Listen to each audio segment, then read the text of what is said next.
Have you ever looked up at the night sky and wondered, is that light truly just a star?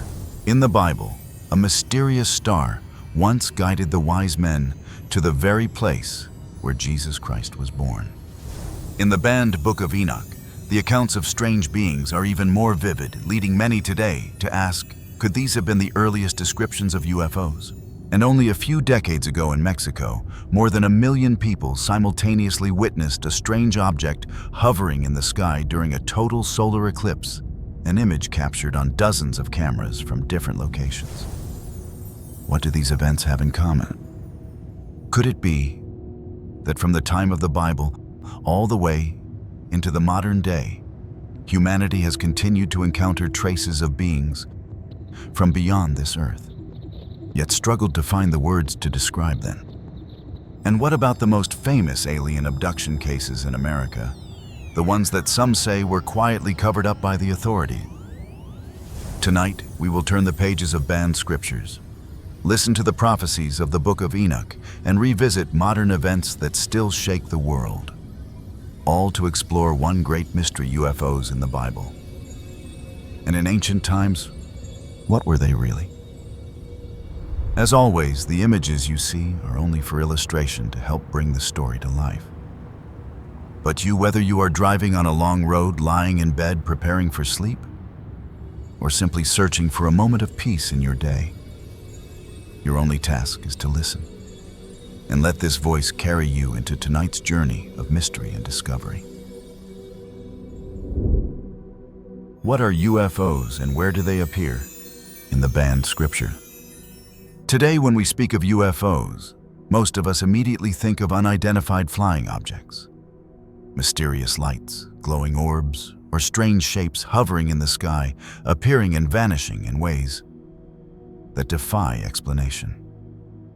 But in truth, the concept is not new.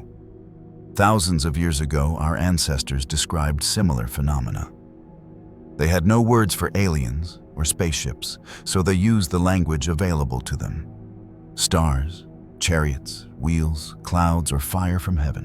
What is fascinating is that in the texts removed from the official Bible, often called the banned books, these descriptions become even more vivid, raising the question, could these be some of the earliest records of UFO-like encounters? The Book of Enoch, the hidden chronicle of the heavens. In the Book of Enoch, written more than 2,000 years ago, we read that in the days of Jared, 200 watchers, angelic beings, descended upon Mount Hermon. They were sent only to observe mankind, never to interfere. But captivated by human women, they swore an oath together, took wives, and fathered children. The result was the Nephilim giants, half human and half divine, powerful and violent, spreading bloodshed across the earth. Many modern scholars compare this account to the alien hybrid theory, the idea of humans interbreeding with beings from beyond our world.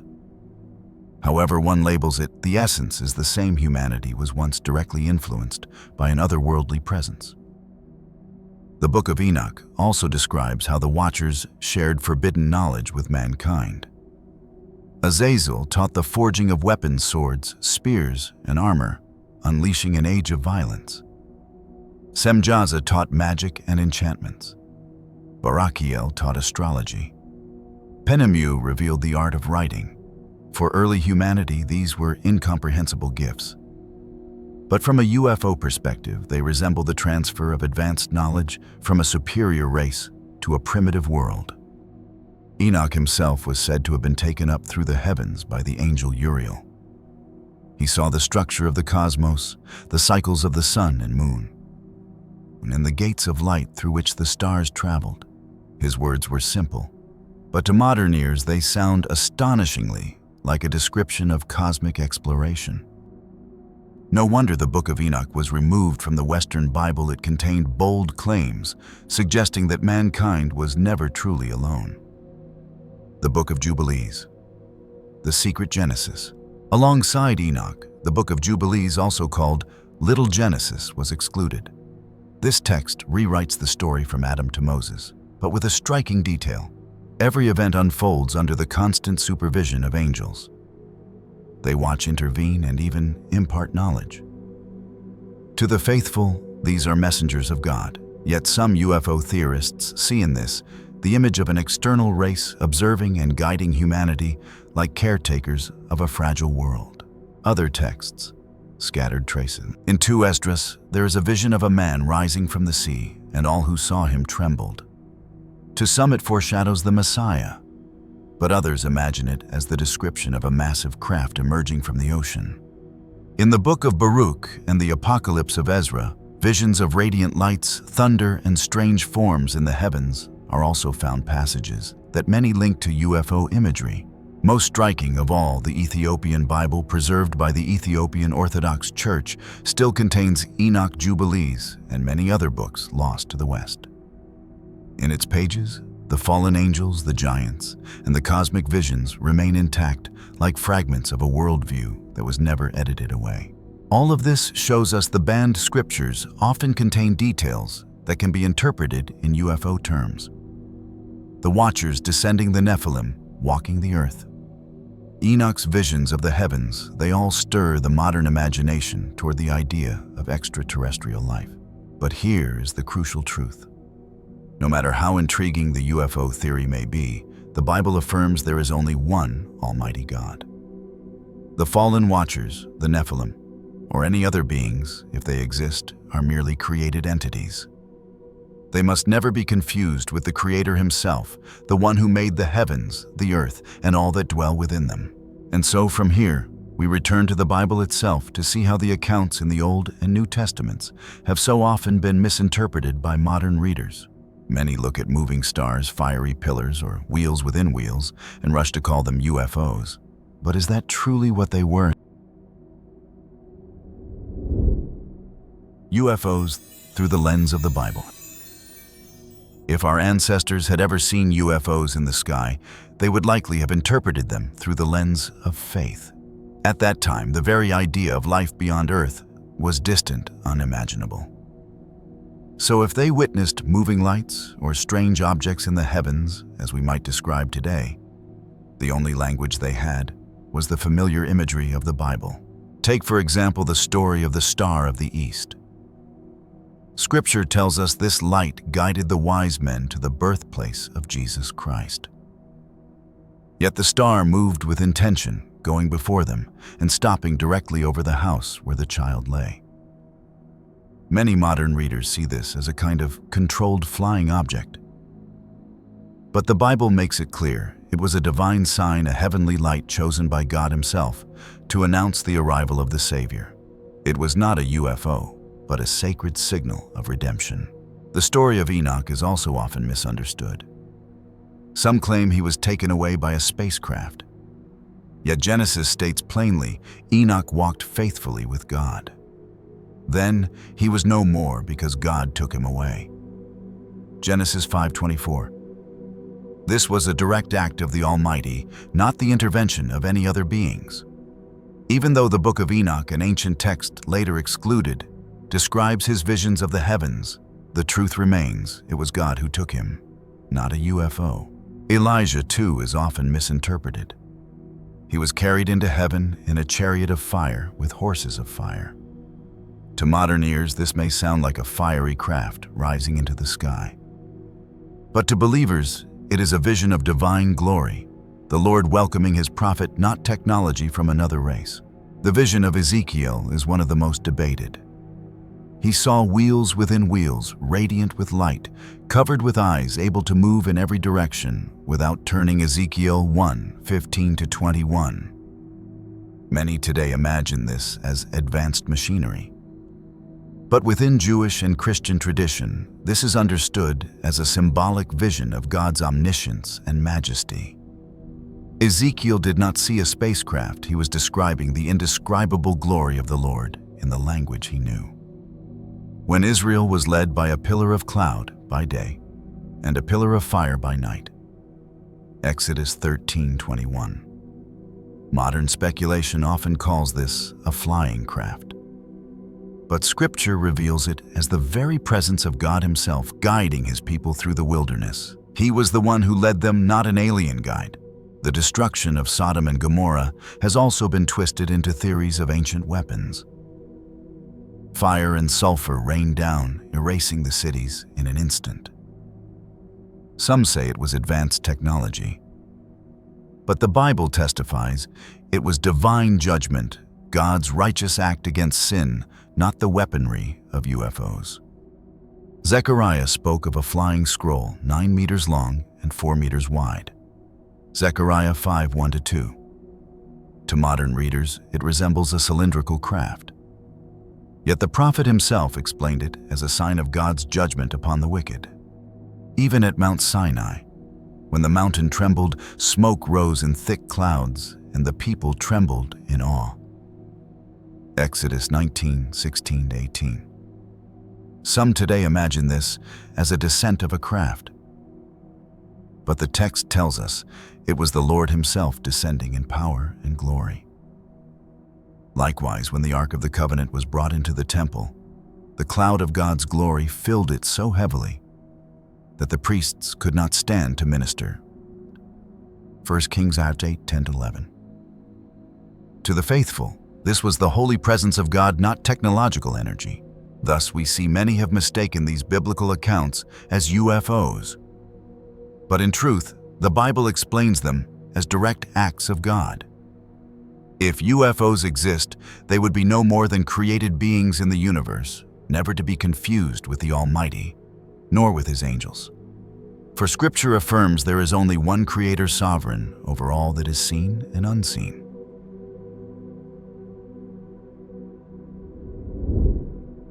UFOs in ancient civilizations. If the stories of the Bible can so easily be mistaken for UFO encounters, what happens when we turn to the records of other ancient civilizations, from Egypt to India, from China to Europe? Cultures across the world left behind strange carvings, myths, and chronicles. They were written thousands of years ago, long before telescopes or airplanes. Yet within these stories, we find details that sound hauntingly familiar: radiant lights, fiery chariots, and mysterious objects in the sky. In ancient Egypt, on the walls of the temple at Abydos, there are carvings that resemble helicopters, planes, even spacecraft. Archaeologists explain these as overlapping inscriptions from different dynasties. Yet others ask, how could people of the Bronze Age imagine shapes so close to modern aircraft unless they had seen something similar? In India, the great epics Mahabharata and Ramayana speak of the Vimanas, flying chariots that could cross the heavens, travel vast distances, even unleash weapons of fire capable of destroying entire cities. Many scholars see them as poetic symbols, but for some they sound like memories of actual flying machines. In ancient China, dynastic chronicles record the appearance of heavenly palaces descending from the skies, glowing with radiant light. To the people of the time, these were omens from heaven. To us, they sound much like luminous craft hovering above the clouds.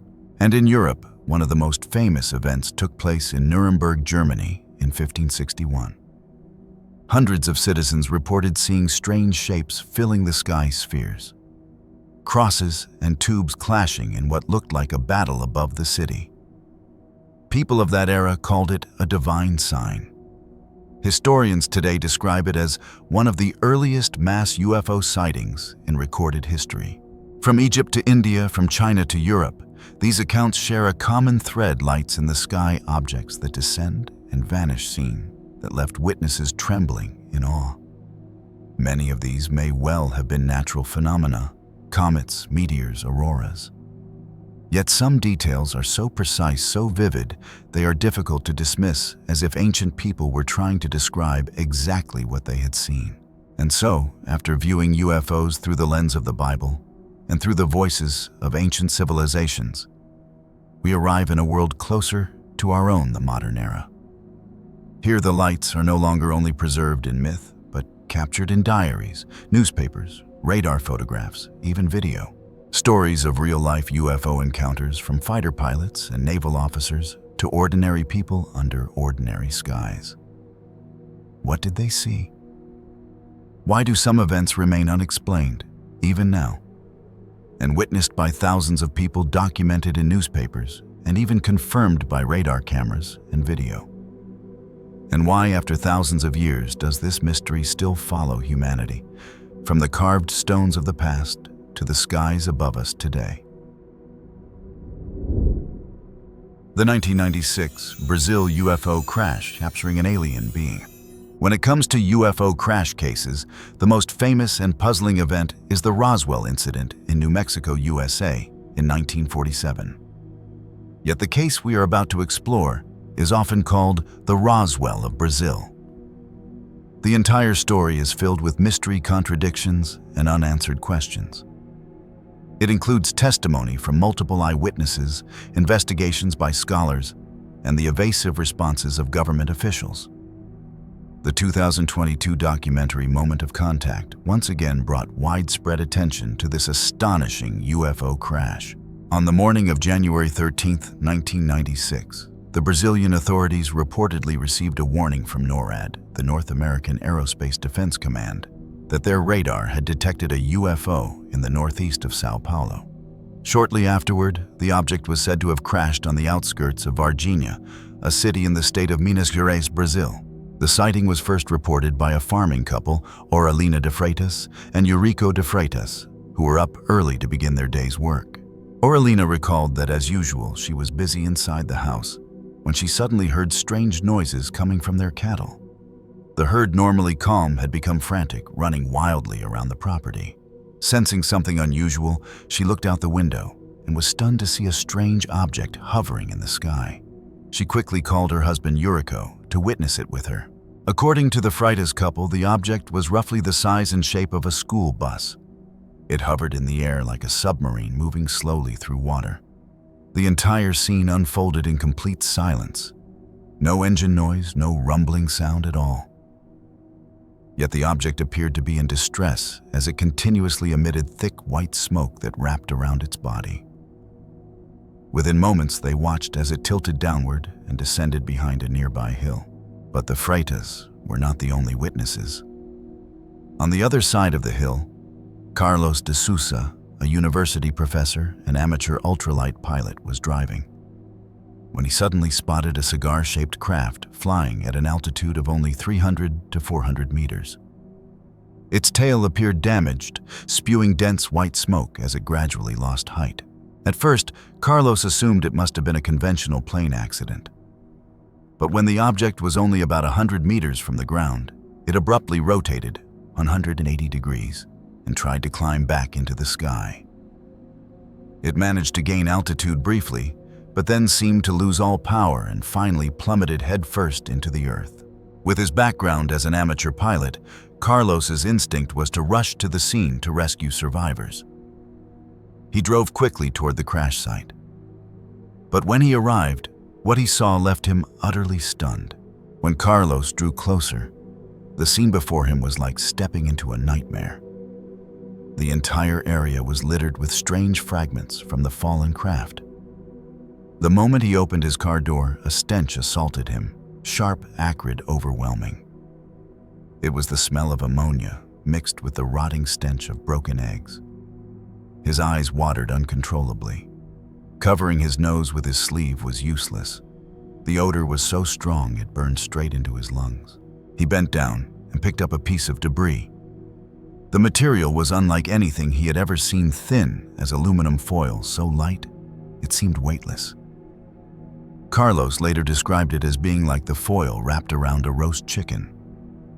He crumpled it easily into a small ball in his hand, but to his shock, when he released it, the fragment instantly unfolded, springing back into its original shape as if it had memory of its own. Just as Carlos stood frozen in disbelief, military trucks suddenly roared onto the scene. Brazilian soldiers in dark uniforms poured out, moving with urgency. They pushed Carlos back roughly and shouted, "Go get out of here!" One soldier leveled his weapon directly at him and barked, "This is an order. Leave the site immediately." Carlos had no choice but to obey. Days later, he gave a brief interview to the press describing what he had witnessed. And then, he vanished from the public eye for 26 years. Why? That question remains unanswered, and we will return to it later. If the story had ended there, perhaps the Virginia crash would have faded into obscurity, remembered only as a rumor. But destiny seemed to have marked this case to become one of the most unforgettable UFO mysteries in modern history. The Urban Witnesses, a face-to-face encounter. 7 days after the crash, on January 20th, 1996, 3 young women from São José de Varginha, Katia Xavier, 22 years old, Lilian Silva, 16 years old, and her younger sister, Valkyria Silva, 14 years old, experienced something they would never forget. That afternoon, Lilian walked slightly ahead with her companions, a few steps behind. As they passed a low wall near the Marcau gym, Lilian suddenly froze. Just beyond the wall, crouched low, was a figure unlike anything she had ever seen. She screamed, and at once Katia and Valkyria looked, and they too saw it. They later described the creature. Its skin was dark brown, slick and shiny. Its body frail and thin. The head was bald with 3 strange ridges protruding from the crown. Its face bore no mouth, no expression, only 2 enormous red eyes that glowed with an otherworldly intensity. Its arms hung awkwardly between its legs, and most unsettling of all, the girls felt it was just as terrified of them as they were of it. Panicked, the 3 screamed and fled, running all the way home. Shaken and in tears, they recounted everything to their mother, Luisa Silva. As devout Catholics, the girls were convinced they had seen a demon. Luisa hesitated, but finally allowed her daughters to lead her back to the spot. The creature was gone. But what she found chilled her to the bone tracks on the ground, with only 3 toes and the same foul stench hanging in the air. The girls said it smelled like rotting eggs. Luisa insisted it was sharper, harsher than sulfur itself. The odor clung for weeks so strong that she claimed she could still smell it for 20 days afterward, resorting to rubbing alcohol and water on her nose to mask it. The story spread quickly, and soon the military returned. For the first time, the people of Varginha saw heavily armed soldiers patrolling their streets, live ammunition ready. The men erected blockades, sealed off neighborhoods, and pointed rifles at anyone who dared approach the cordon zone. A quiet city was suddenly transformed into something that looked and felt like a battlefield. Capture of the alien being. After the military sealed off the streets, they began their search. Military policeman Marco Carreze and his partner Eric Lopez were patrolling the area where the girls had seen the strange creature, when suddenly one of the beings ran across the road right in front of their vehicle. Marco immediately got out, rushed forward, and with his bare hands grabbed the creature, then brought it to a hospital. During the struggle, however, the being scratched Marco, leaving a strange oily substance smeared on him. At first, Marco did not pay much attention to this, but soon he began to feel unwell. Over the next 2 weeks, his condition worsened day by day. His entire body began to emit a foul odor, like the stench of rotting eggs. Eventually, he had to be admitted to the hospital for treatment. Cesario Lincoln Furtado, a doctor involved in Marco's care, stated that the medical team performed every test they could, but of course could not determine the cause of Marco's illness, let alone find an effective treatment. What the doctors were certain of was this: Marco's immune system had completely shut down. On February 10, 1996, Marco, only 23 years old, was transferred to the ICU in critical condition and was pronounced dead 5 hours later. Logically speaking, since the cause of Marco's illness was unknown and his death so unusual, the hospital considered performing an autopsy for further study. However, Marco's sister Marta Tavares reported strange behavior inside the hospital. Marta said that after the ICU physician declared Marco dead, he ordered that the body be placed in a coffin and buried as quickly as possible. Although the official hospital report listed the cause of death as septicemia caused by pneumonia, many suspected that Marco may have been infected by some unknown extraterrestrial virus. At this point, many might think of Marco's partner, Eric Lopes, the man who had been with him the night the being was captured. Over the last 26 years, many have tried to contact Eric to learn what happened that night, but without success. The filmmakers of Moment of Contact eventually managed to reach him through various channels, but he refused to talk. He warned that he would drive people away at gunpoint and kept repeating the same phrase, "You will get into trouble." Although no direct testimony was ever obtained from Eric, his reaction seemed to imply that the incident was far from simple. Let us return to January 20th, 1996, the day Marco captured the alien being. In fact, a total of 2 extraterrestrial beings were captured that day.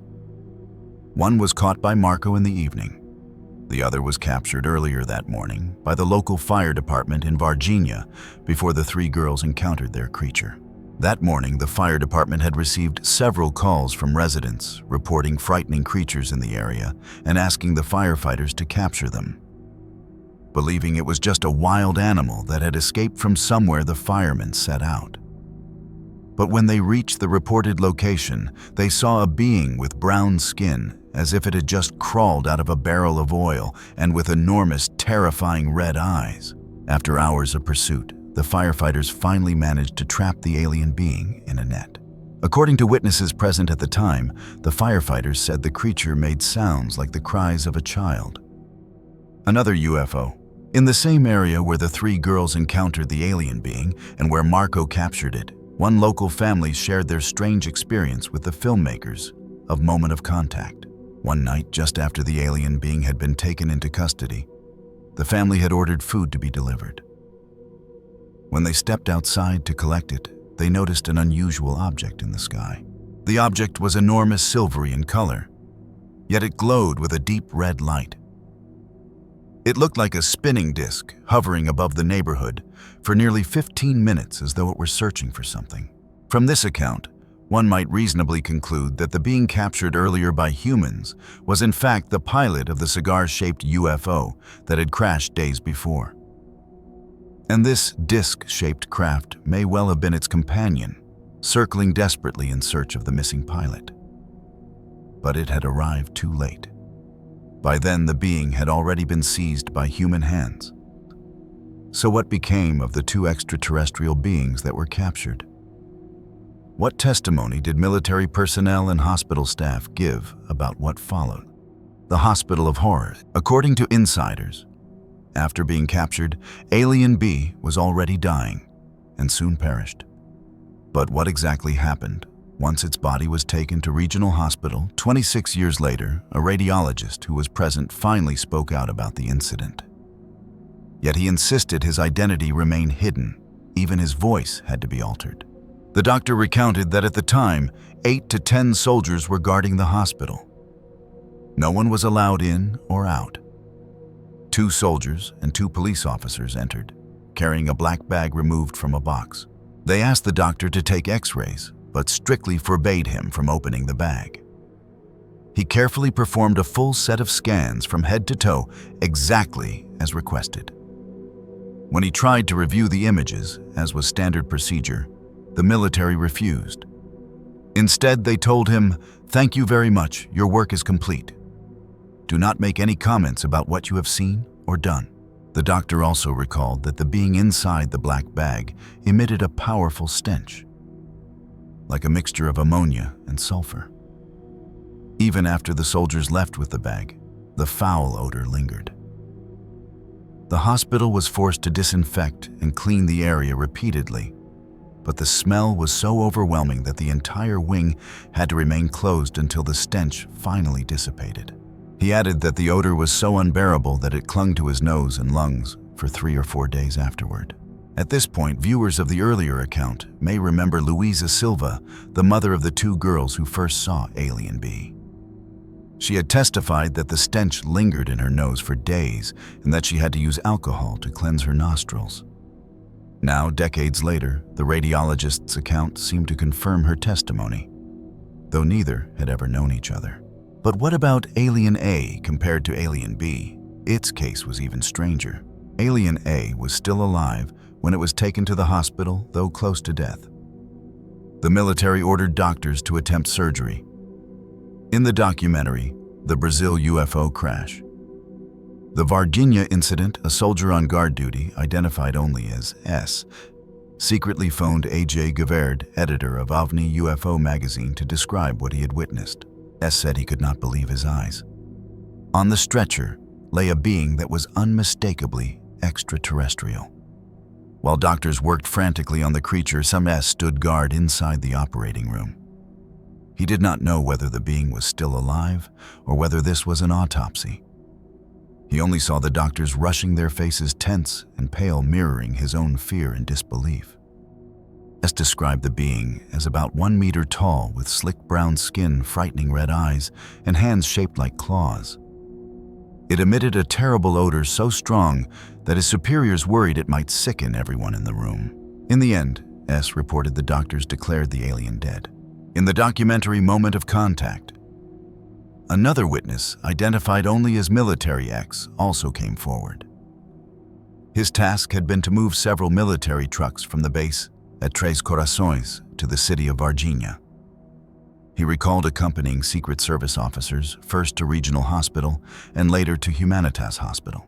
At Humanitas, he witnessed something extraordinary. In one of the rooms sat a stainless steel container on a table. Inside it was a being that clearly was not human, with slimy dark brown skin. Its upper body was covered, but its legs and feet were visible. And from those alone, he knew it was not a man.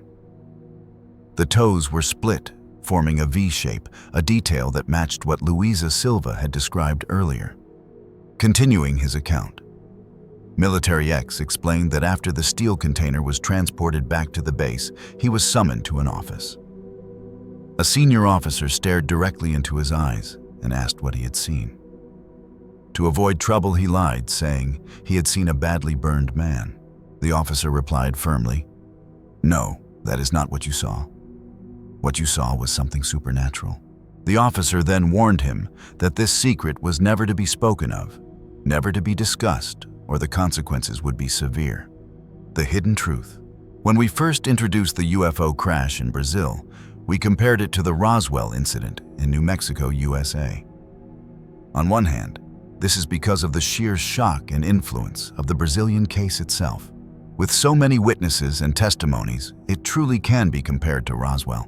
On the other hand, it is also because of the Brazilian government's attempt to cover up the truth, an effort no less determined than that of the US government after Roswell. At first, the military held only a perfunctory press conference. Its core message could be summarized in a single sentence: "We are not hiding anything, and we do not need to explain further to the public." Later, under pressure from the media and public opinion, the military finally released its official investigative report. In it, they claimed that the alien seen by the 3 girls was actually a homeless man with mental illness named Mudinho. On that rainy day, covered in mud and crouched in a corner, he was allegedly mistaken for an extraterrestrial. As for the 2 aliens taken to the hospital that day, the report stated they were actually a pair of dwarfs and that the hospital was simply performing heart surgery on them. What? Would such a routine surgery really require shutting down an entire hospital? The military also issued a report about the death of military policeman Marco Cereze, claiming he had not been on patrol that day at all and that his death was due to an infection from a cyst on his arm. Then how do we explain the large number of military vehicles witnessed throughout the city streets? The Army's explanation: it was only a training exercise at a nearby military school. Yet these explanations failed to convince those who had seen the events with their own eyes. The 3 girls openly rejected the claim that they had confused a vagrant with an alien. They insisted they knew Mudinho well and could never mistake him, muddy or not, for something so utterly different. Civilian UFO investigator Vittorio Paccaccini also conducted an independent investigation, analyzing the details and pointing out numerous inconsistencies in the military's report. He even published comparative charts showing the obvious differences. Not only that, John E. Mack, professor of psychiatry at Harvard Medical School Department Chair, and a Pulitzer Prize winner, personally traveled to Brazil in November 1996 to meet 2 of the 3 witnesses, Lilian Silva and Valkyria Silva. During hours of interviews, he asked them to draw what they had seen. In the end, Mack concluded that he believed the girls were not lying. This was especially remarkable since Mack had been a well-known skeptic. At first, when he began studying UFO witnesses, he assumed they were either mentally ill or psychologically unstable. But after interviewing hundreds, Mack reached a different conclusion. These witnesses were normal people, and what they described might very well be true. In 1996, the concepts of UFOs and extraterrestrials were not widely accepted in society. People placed natural trust in government and the military. As a result, those witnesses who dared to tell their stories were mocked, doubted, and even humiliated. But why would they lie? For fame or for personal gain? If so, let us look at what they endured in the years that followed. Katia Xavier, 22, was pregnant at the time she saw the being. Rumors spread that she carried an alien child. She was mocked, humiliated, her marriage collapsed, and she fell into severe depression. Lillian, 16, was forced to leave school, unable to bear the ridicule of classmates. Valkyria, 14, became withdrawn and isolated for years. Eric Lopez, Marco's patrol partner, has remained silent ever since, never speaking a word about that night. Carlos de Souza, the first professor to witness the UFO crash, went from a respected academic to a target of ridicule. He was even threatened by officials, and the stress drove him into mental illness. And there were many more, too many to list. In interviews for the documentary Moment of Contact, numerous witnesses admitted bitterly they wished they had never been there at all. In one scene, Carlos de Souza guided the filmmakers back to the crash site. It was the first time he had returned in 26 years. Words failed him. Only tears remained, two streams, carrying the weight of grief and injustice he had borne his entire life. What happened in Virginia in 1996 remains a mystery to this day. Among countless testimonies, the silence of officials, and the suffering of witnesses, it is impossible to reach a final conclusion. And yet, one truth stands clear. Ordinary people all around the world have seen UFOs and beings not of this earth. Not only in America, but in many nations across the globe. The alien learns Earth's language. In the previous part, we spoke of an extraterrestrial who survived the 1947 Roswell UFO crash. That being given the name Errol, lived on Earth for 6 weeks under the care of a nurse, Matilda O'Donnell McElroy.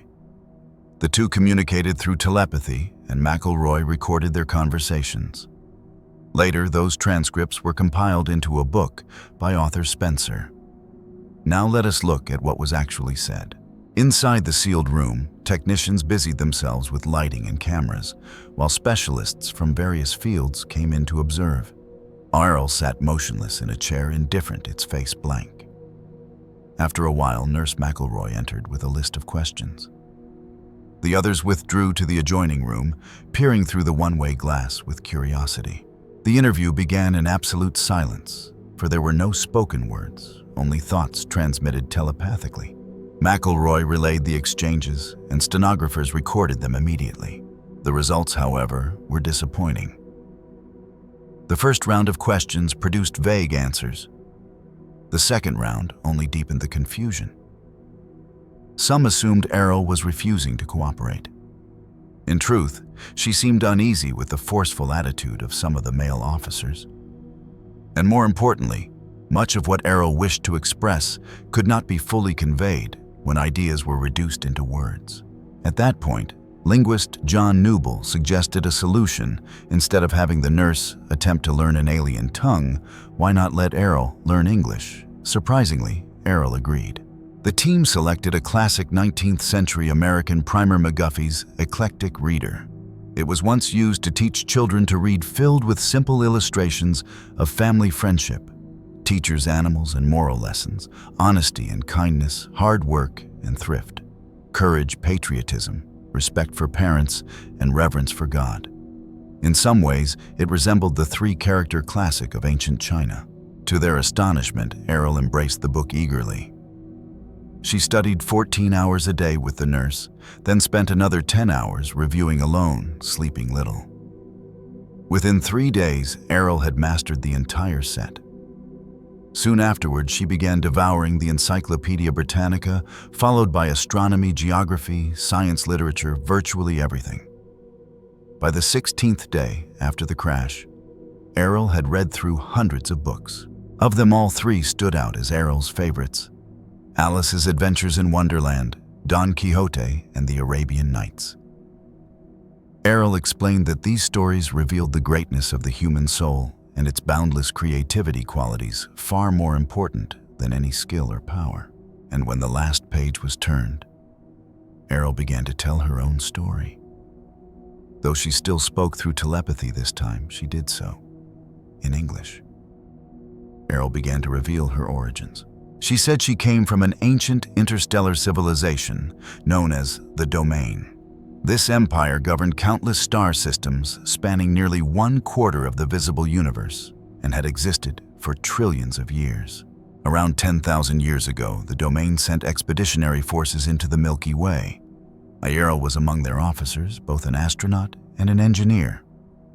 Her mission on Earth was to investigate the nuclear weapons tests in New Mexico. This was most likely at the White Sands Proving Ground, just over 100 miles from Roswell, where the world's first atomic bomb had been detonated on July 16, 1945. Errol explained that her true self existed as a spiritual being. During missions in space, she and others would inhabit specially constructed bodies, the same gray forms that humans would later call aliens. These bodies were not biological, but made from synthetic materials designed to link with each pilot through unique electromagnetic frequencies. Each frequency was as distinct as a human fingerprint. The spacecraft themselves were designed to match these bodies. By aligning frequencies, a pilot could operate an entire craft with thought alone. No complex control panels were needed. The ships were responsive, agile, and almost alive. Yet the technology had its weakness. ARL recalled that during her fateful flight, a bolt of lightning struck the craft, cutting all power. The link between pilot and vessel snapped instantly, as if the body and the brain had been separated. The ship lost balance and fell to Earth. But this was not Errol's first encounter with Earth. She told McElroy that she had been here thousands of years earlier, around 5965 BC. At that time, the Domain had an outpost in the Himalayas. One night, the entire garrison vanished without a trace, and the base was destroyed. Errol was among those sent to investigate. While stationed there, she learned the local language, ancient Sanskrit. People of the region remembered seeing the crafts and called them Vimanas. Hearing this, Nurse McElroy could not hide her doubt. "Do you mean you've lived for thousands of years?" "How is that possible?" she asked. Errol replied calmly. "Every conscious being is an immortal soul. A soul is never born, and it never dies. Each is unique beyond replication, and that includes humans." According to Errol, she had existed for untold ages. Millions of years earlier, she had been trained in the Domain as a researcher and program developer. Those skills eventually led her to become part of the investigative team sent to Earth, seeking to uncover what had happened in the Himalayas. On the origin of species and the theory of evolution. Next, I will introduce Errol's perspective on the theory of evolution. To talk about evolution, one must first speak of the origin of species. And to talk about the origin of species, one must begin with the origin of the universe. Regarding the origin of the universe, scientists believe it was formed through the Big Bang. But what does an extraterrestrial say? Errol said that this visible universe was formed through the convergence of many independent universes. Each individual universe was created by one or a group of higher beings with eternal souls who collectively brought it into existence. When a new universe is first formed for a long time, it is illusory and unstable, appearing or disappearing according to the will of its creators, just like the unpredictable worlds conjured by sorcerers in myths. This process is also mentioned in folk tales and myths on Earth. In the civilizations of extraterrestrials, even with their highly advanced science and technology, they also recognize that universes are created by higher beings. Shouldn't this surprise Earth scientists? In fact, the creation myths of different peoples on Earth are astonishingly similar. Essentially, they all describe a divine being who emerged from chaos and created heaven and earth. For example, in Norse mythology, the creator is the giant Ymir, born at the center of the universe where magma and glaciers met. After his death, his body became the earth, his blood became rivers, his skull became the sky, and his eyebrows formed Midgard, the world of men. In ancient Indian mythology, there was a golden egg floating in chaos, inside which the creator god Brahma awoke. He split the shell into two halves, heaven above and earth below, and in the space between, he created all living things. Likewise, in Chinese mythology, there was Pangu splitting open heaven and earth. In the Jewish tradition, Jehovah created the world in 6 days. In ancient Egyptian belief, the sun god Ra created the world out of nothingness. In ancient times, when there was no internet to share information, how could peoples in distant regions all tell such similar stories to their descendants, even extraterrestrials separated from us by light years, agree on the same thing? Isn't that unbelievable? Could it be that the early formation of our universe truly was the process of creation of heaven and earth? And everyone is simply describing the same event from different perspectives and in different languages. If the universe was created by higher beings, wouldn't the species on Earth also be the same? Errol said yes. She then described a biological laboratory she once worked for, called the Xanadu Regeneration Company. This company specialized in manufacturing mammals and tropical birds, mainly serving governments on different planets. The company received a massive order to supply species for Earth tens of millions of years ago, right after the extinction of the dinosaurs. As we mentioned in an earlier part, the Milky Way had undergone a destructive war that nearly wiped out life on Earth. Errol said many remnants from that time still exist on Earth. For example, one of Australia's national symbols, the platypus. This is an extremely bizarre animal with a duck's bill and webbed claws, but a mammalian body. It is a mammal, yet it lays eggs like birds. However, after hatching its offspring, cannot feed on their own like chicks, but must nurse on their mother's milk for 3-4 months before independence. Even stranger. Unlike most animals on Earth that have 2 sex chromosomes, the platypus has 10. Its DNA contains genes of birds and mammals, and even traces of reptiles. Was this strange half-bird, half-mammal animal evolved from birds or from mammals? Scientists cannot find the answer. According to Wikipedia, some scientists believe the extinct hard-toothed platypus from 100 million years ago was its ancestor. Yet the earliest platypus fossils only appear about 100,000 years ago. No other fossils fill the massive 99.9 million year gap.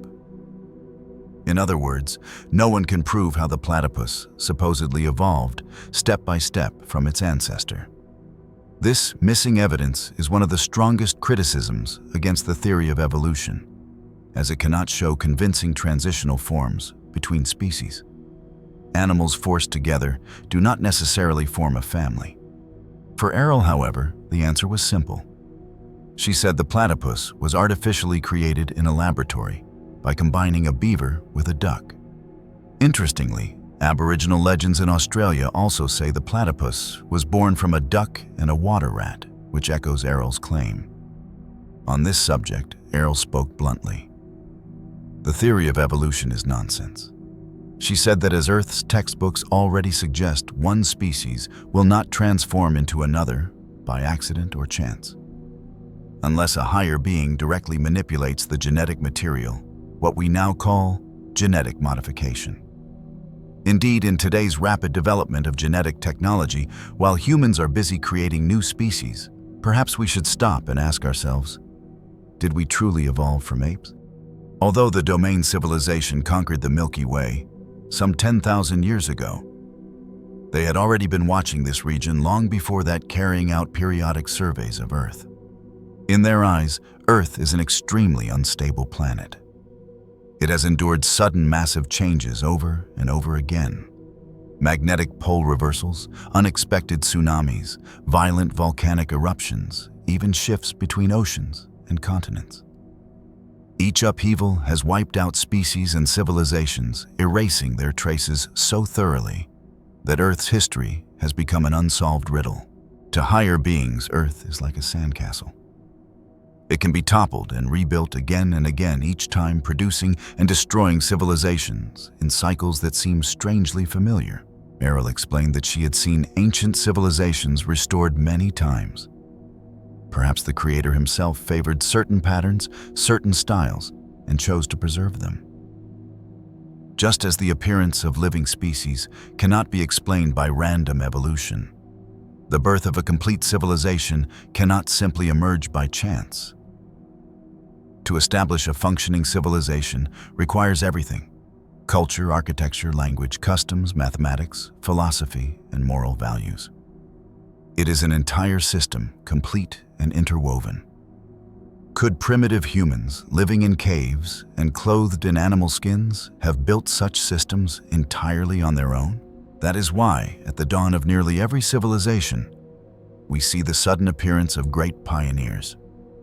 These figures had visions and insights beyond ordinary human imagination, able to lay the foundations of a civilization in a remarkably short time. We do not know where their true essence came from, but later generations revered them as gods. These were the revelations recorded in the book Alien Interview. Among UFO enthusiasts, it is often called a strange classic because whether or not one believes an alien truly spoke those words, the ideas inside spark thought and stir the imagination. In fact, Spencer was not the only one to write about such encounters. Another witness was Dan Sherman, a former U.S. Air Force serviceman who claimed he could communicate with extraterrestrials through telepathic contact. In the 1990s, Sherman was recruited into a top-secret program that sought to establish communication with two alien beings. After retiring in 1997, he wrote about his experiences in a book titled Above Black Project Preserve Destiny. In later interviews, Sherman explained that his purpose in publishing the book was to encourage others to step forward. He believed that each person was a small piece of a much larger puzzle. With enough pieces, the true picture would eventually be revealed. Believe it or not, the existence of extraterrestrial life seems to be something that can no longer be easily denied. Alien encounters in Mexico. If Brazil shocked the world with the Varginha case, then just across the border, Mexico has its own stories that are no less astonishing. If Brazil is called the Roswell of South America, then Mexico has long been regarded as one of the true UFO hotspots of the world. Americans have a famous saying, "God bless America," and on US currency you will find the phrase, "In God we trust." But in Mexico, people sometimes joke with a different line, "Aliens love Mexico." And indeed, it seems that Mexico is a land favored by UFOs and mysterious beings. Many incidents have been reported publicly, and even more remain untold. When I asked a few friends from Mexico, most of them claimed they had personally seen UFOs with their own eyes. One of the strangest and most controversial cases was the discovery of a so-called alien baby at a farm in Mexico. The tiny creature was alive when it was found, caught in an animal trap. The man who discovered it, Mauro Lopez, was terrified. In his fear, he attempted to drown the creature. It took him hours and 3 separate attempts before he finally managed to kill it.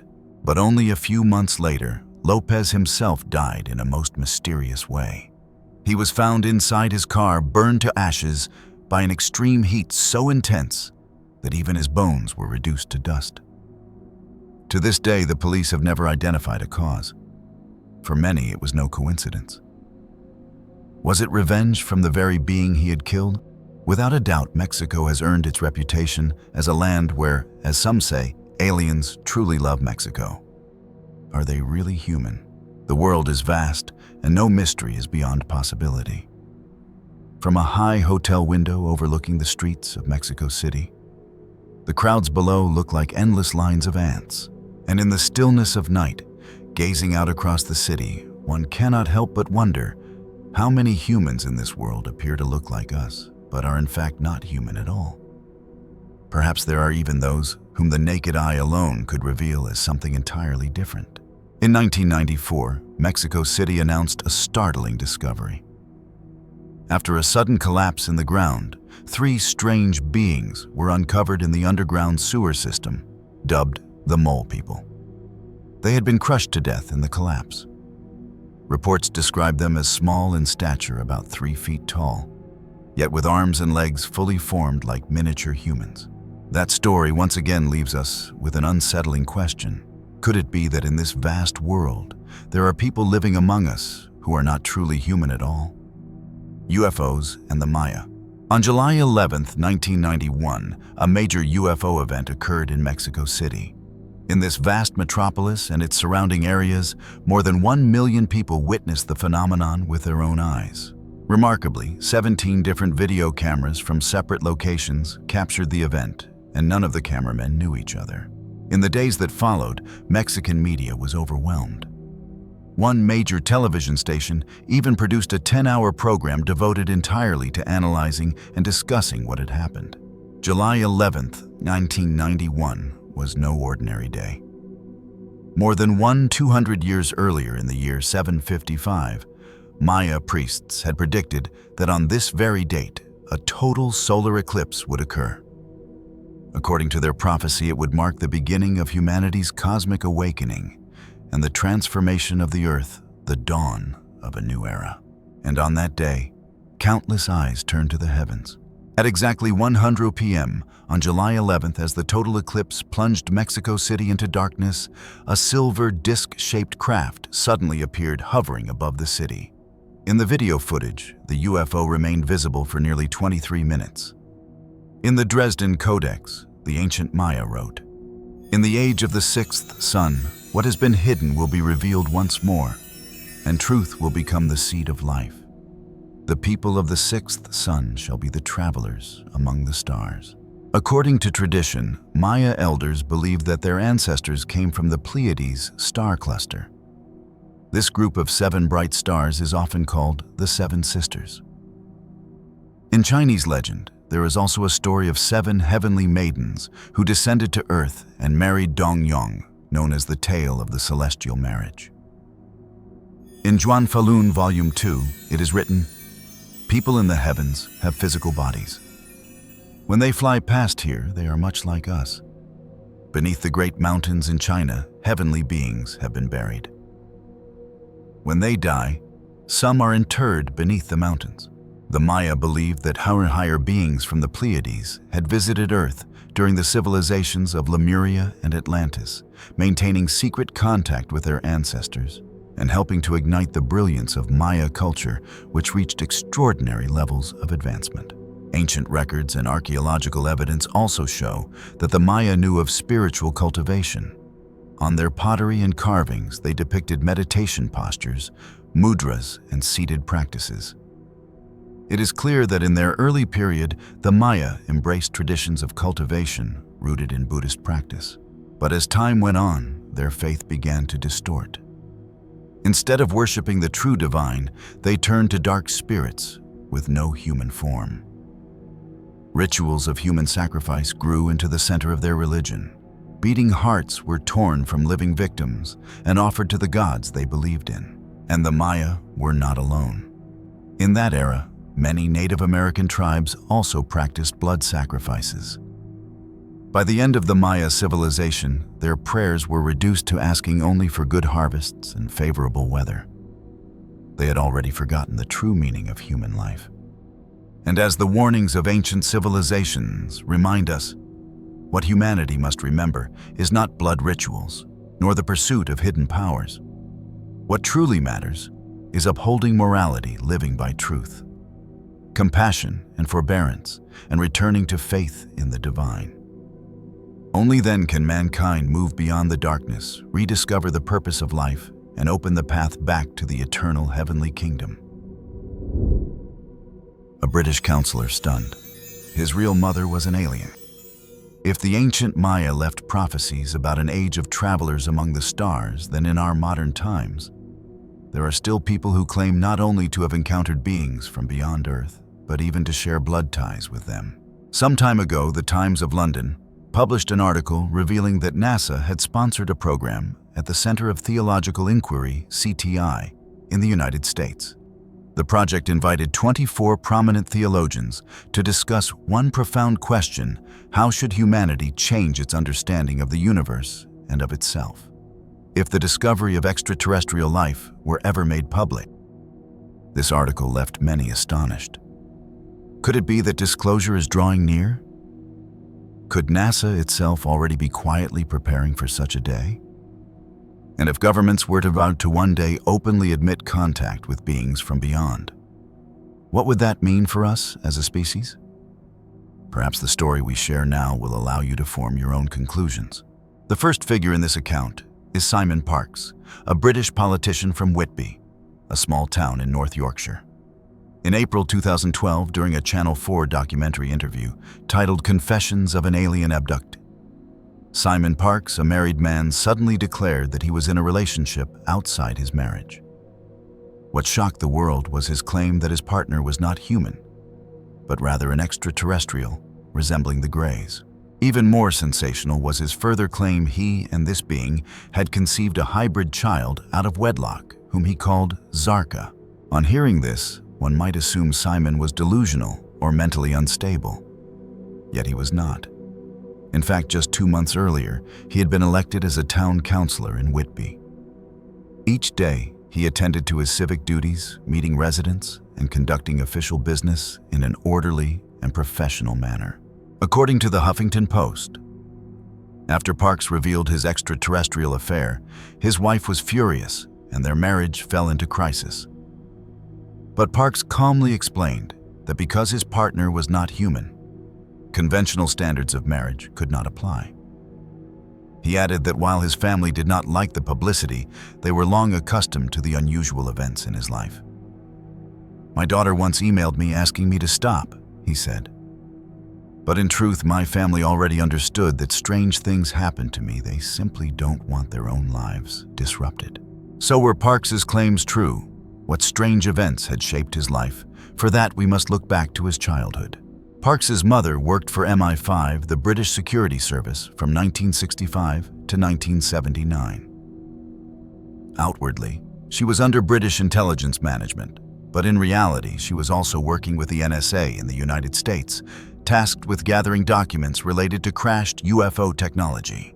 Yet Simon insists that his real mother was not a government agent at all, but an extraterrestrial being with green skin standing 2.74 meters tall and possessing only 8 fingers. He recalled that at 6 months old, lying in his crib, he saw a figure standing by his bed. Its long green fingers touched him 4 on each hand. "That was not my mother's hand," he remembered. "My mother's hand was pink with a thumb." Simon said the being looked directly into his eyes, transmitting a message straight into his mind. "I am your true mother, and I am your more important mother." When he was 3 years old, he claimed a 2.4-meter tall being dressed like a servant appeared to cure him of chickenpox while his mother was away. And at age 11, his real mother even took him aboard an extraterrestrial craft. "All I do," Parkes explained, "is tell people what I've experienced. For someone who has never lived through this, it's very hard to accept. But that is not my problem." At first, the media ridiculed him mercilessly. But then in 2013, something surprising happened. Simon Parkes was invited by the UK Ministry of Defence (MOD) to a private gathering and even toured a secret space radar base. Reporters were left baffled. Why would the military entertain someone dismissed as delusional? From then on, journalists began to take his story more seriously. And in truth, Simon Parkes is far from the only one. Experiences of contact with extraterrestrial beings, once dismissed as madness, are not as rare as we might think. The Italian woman who bore a child for an alien. Some stories sound as though they were lifted straight from a work of science fiction. and yet they are told by ordinary people who often wish for nothing more than to explain experiences they themselves can barely comprehend.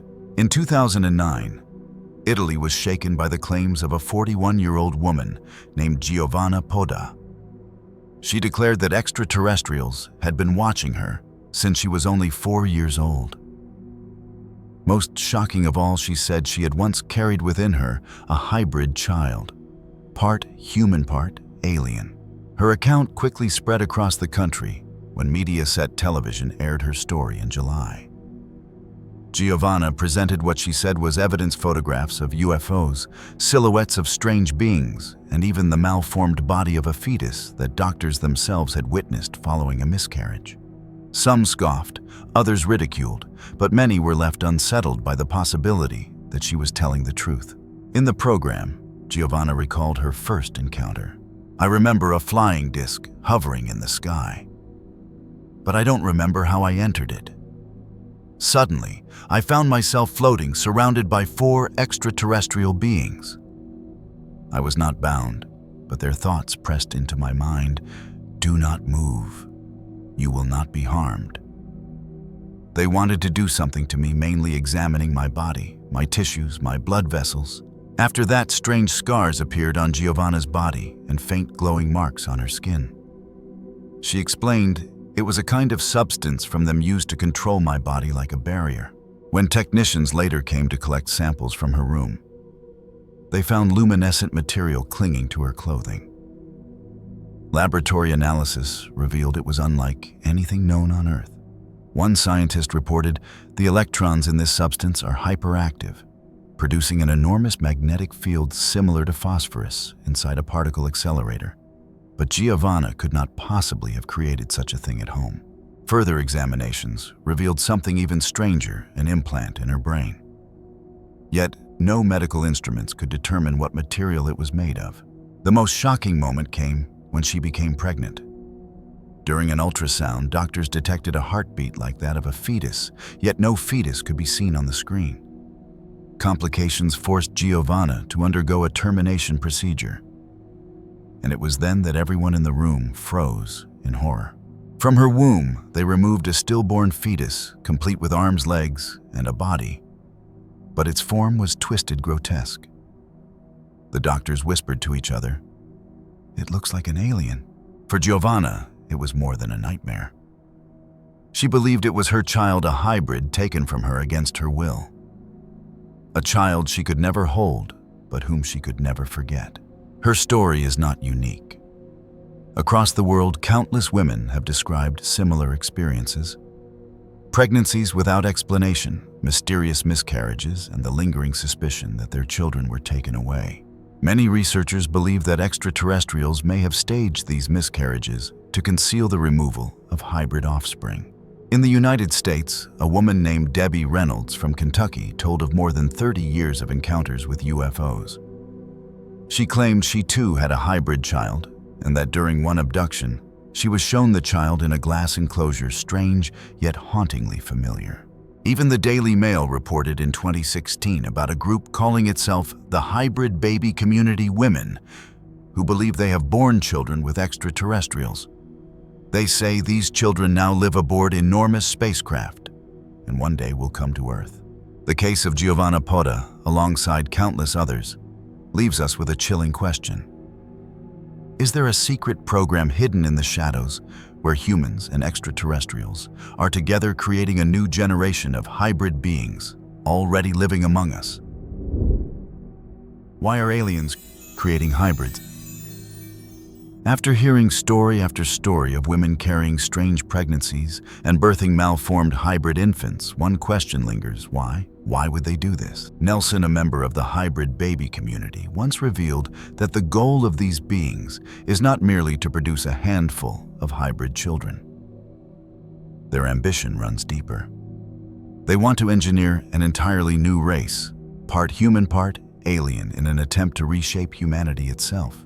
For decades, one theory has circulated that the so-called Greys, those small beings with enormous black eyes, have lost the ability to reproduce naturally. Their genetic code is broken, their reproductive organs nearly useless. The only way they can continue is through cloning. But cloning has made each generation weaker, more fragile, and void of something essential. For them, it is a dead end. And then, they look to us. To their eyes, the human body was a treasure chest filled with everything they lacked. Resilient genes, the power to reproduce, and above all, a soul. And so humans became their test subjects. In our earlier episode on Project Zeta, we shared how Greys allegedly harvested the remains of an American soldier in an attempt to replicate a human body. Some believe they even tried to implant their own essence into that form, but failed. Out of that failure came a new plan to create hybrids, blending their genes with ours, forging bodies strong enough to live, but vulnerable enough to control. If this is true, then the accounts of Giovanna Pata in Italy or Debbie Reynolds in Kentucky are not isolated cases. They are fragments of a much larger and darker program, one that has stretched across decades. But why us? Why humanity? Ancient traditions all tell a similar story, when gods created mankind. In China, the goddess Nuwa molded people from yellow clay. In the Bible, Jehovah shaped man from the dust of the earth, then breathed into him the breath of life.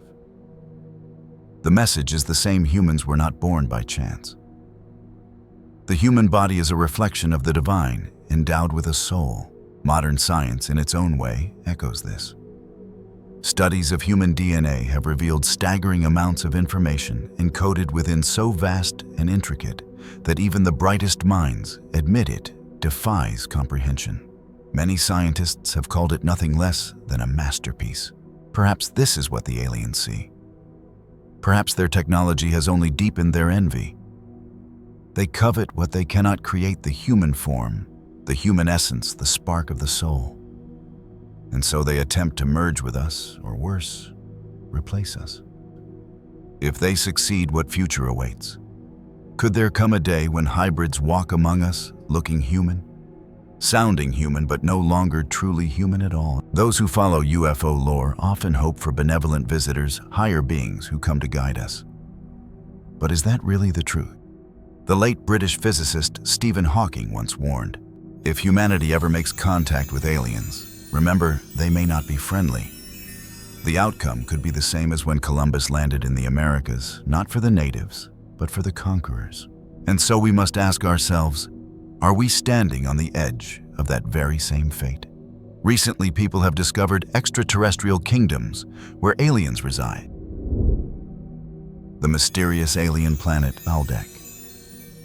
There are nights when I look up at the starry sky and wonder, could there once have been a world that existed, only to vanish?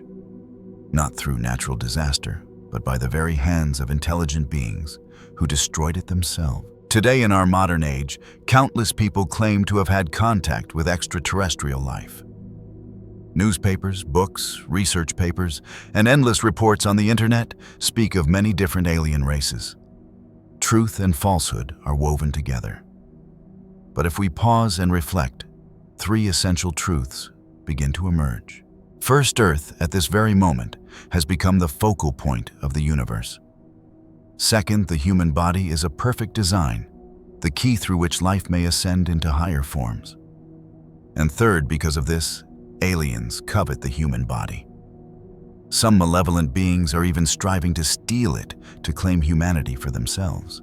In fact, such things may already be happening quietly around us. As early as April 7, 1960, Dr. George King relayed a message said to come from an extraterrestrial known as Mars Sector 6. The message declared that the planet Maldek had been destroyed by the crimes of prehistoric man, a race that plunged into nuclear war and annihilated its own world. Author Stuart A. Swerdlow, in his book Conflict and Creation, also wrote that Maldek exploded in a war between early mankind and a reptilian race. Strangely, this idea has been indirectly reinforced by modern science. In 1766, German astronomer J. Titius discovered a peculiar formula, N+4, 10. When values of n equals 0, 3, 6, 12 to 24, 48, 96, 192 were used, the results astonishingly matched the orbital distances of the planets in our solar system. There was only one exception at 2.8 astronomical units from the Sun, where a planet should have been there, is instead only the asteroid belt. In 1772, Berlin Observatory director J. Bode published the formula arguing that between Mars and Jupiter, there must once have been a planet. Later in 1781, the discovery of Uranus further supported the formula's accuracy. Professor Michael Ovenden, an astronomer at the University of British Columbia, spent 25 years researching and building a convincing case. The asteroid belt we see today is in fact the shattered remains of a once mighty planet. He noted that the complex crystalline structures inside many meteorites could only have formed within the core of a massive planetary body, cooling extremely slowly over millions of years. Some meteorites showed strong magnetization, as though they had cooled within the magnetic field of a large rotating planet. Others rich in iron bore the marks of radiation exposure dozens of times stronger than normal cosmic rays, as if scorched by the blast of a nuclear detonation. And most striking of all, only a planetary-scale nuclear explosion could have generated the extreme temperatures needed to melt rock into glass and create the tiny metallic spheres now found on the surfaces of asteroids. All of these clues point toward a chilling conclusion. Maldek was once a great planet alive and thriving. Its inhabitants were intelligent beings, but no matter how advanced their minds, they still made the fatal mistake of destroying their own world with nuclear weapons. And here lies an even deeper mystery. If Maldek truly perished in a cataclysmic war, then who were those ancient beings that fought until their planet was torn apart? Were they simply an early race of mankind, long forgotten in the dust of history? Or were they something else entirely, a reptilian species that, as many myths suggest, once sought to rule not only Maldek, but even the Earth itself? With that question in mind, let us now turn to another haunting possibility. Did the lizard people once dominate our world? Did the lizard people once rule the Earth? If the hypothesis of the planet Maldek carries compelling evidence, then the theory of the lizard people cannot be dismissed so easily either. All around the world there have been testimonies and even eyewitness accounts claiming to have seen such beings. In the United States, the swamps near Beeville, South Carolina, have long been home to chilling reports. At least 12 sightings describe a half-human, half-beast creature the locals call the lizard man. Witnesses describe them as towering nearly 2 meters tall, with green-scaled skin, 3 fingers on each hand, and a long tail shaped like a syringe. They walked upright like men, yet were so powerful they could overturn an automobile and ran faster than a car itself. Their footprints, between 35 and 45 centimeters long, were found pressed deep into the hard ground. The story spread so widely that WCOS Radio in South Carolina once offered a $1 million reward to anyone who could capture one alive. To this day, no one has. Another voice adding to the mystery is Stuart A. Swerdlow, an American who once worked at the secretive Montauk Project in New York. He revealed that Montauk's research included far more than science fiction would dare to imagine: collaborations with extraterrestrials, time tunnels, instant transport, and even experiments in mind control. When the project ended, most staff were either erased or eliminated. Only a handful escaped to tell their stories. Swerdlow himself claimed that in ancient times, the Draco Galaxy was the home of an advanced reptilian race, the reptilians, or lizard people. While working at Montauk, he said he once used advanced technology to carry out telepathic communication with these reptilian beings of Draco. According to him, at some level, the lizard people were among the earliest beings to set foot on Earth long before humans. The story does not end there. British author David Icke, considered a madman by some, a truth-teller by others, offered further accounts. In a documentary, Icke visited Zulu shaman Credo Mutwa in South Africa. Mutwa revealed that in ancient times, Africa itself was once ruled by the lizard people, and he claimed to have been abducted by them. He even produced a drawing of what he called the lizard people. Strikingly similar images can be found in ancient temples. In the Temple of Hathor at Dendera in Egypt, murals appear to depict a reptilian-like figure standing beside pharaohs. Legends of serpent-like gods stretch across the world. In Mexico, the ancient deity Quetzalcoatl, known as the feathered serpent, was said to have given knowledge to the people of Central America. In Yucatan tradition, the term Andieng translates to descendants of the serpent. Their supreme ruler was called Itzamna, meaning lizard, often portrayed as half man, half serpent. To this day, Mayan murals survive, easily found online, showing these uncanny forms. Long ago, the civilization of the so-called lizard people was once revered as if they were divine. Yet beneath that image, they seem to hunger deeply for the human body. Not long ago, an unusual text spread online called The Lizard Interview. In it, a lizard being told the interviewer, "If humans learn how to strengthen themselves, you will not need machines or technology to ascend. You could reach a higher state where your bodies are made of matter unknown today.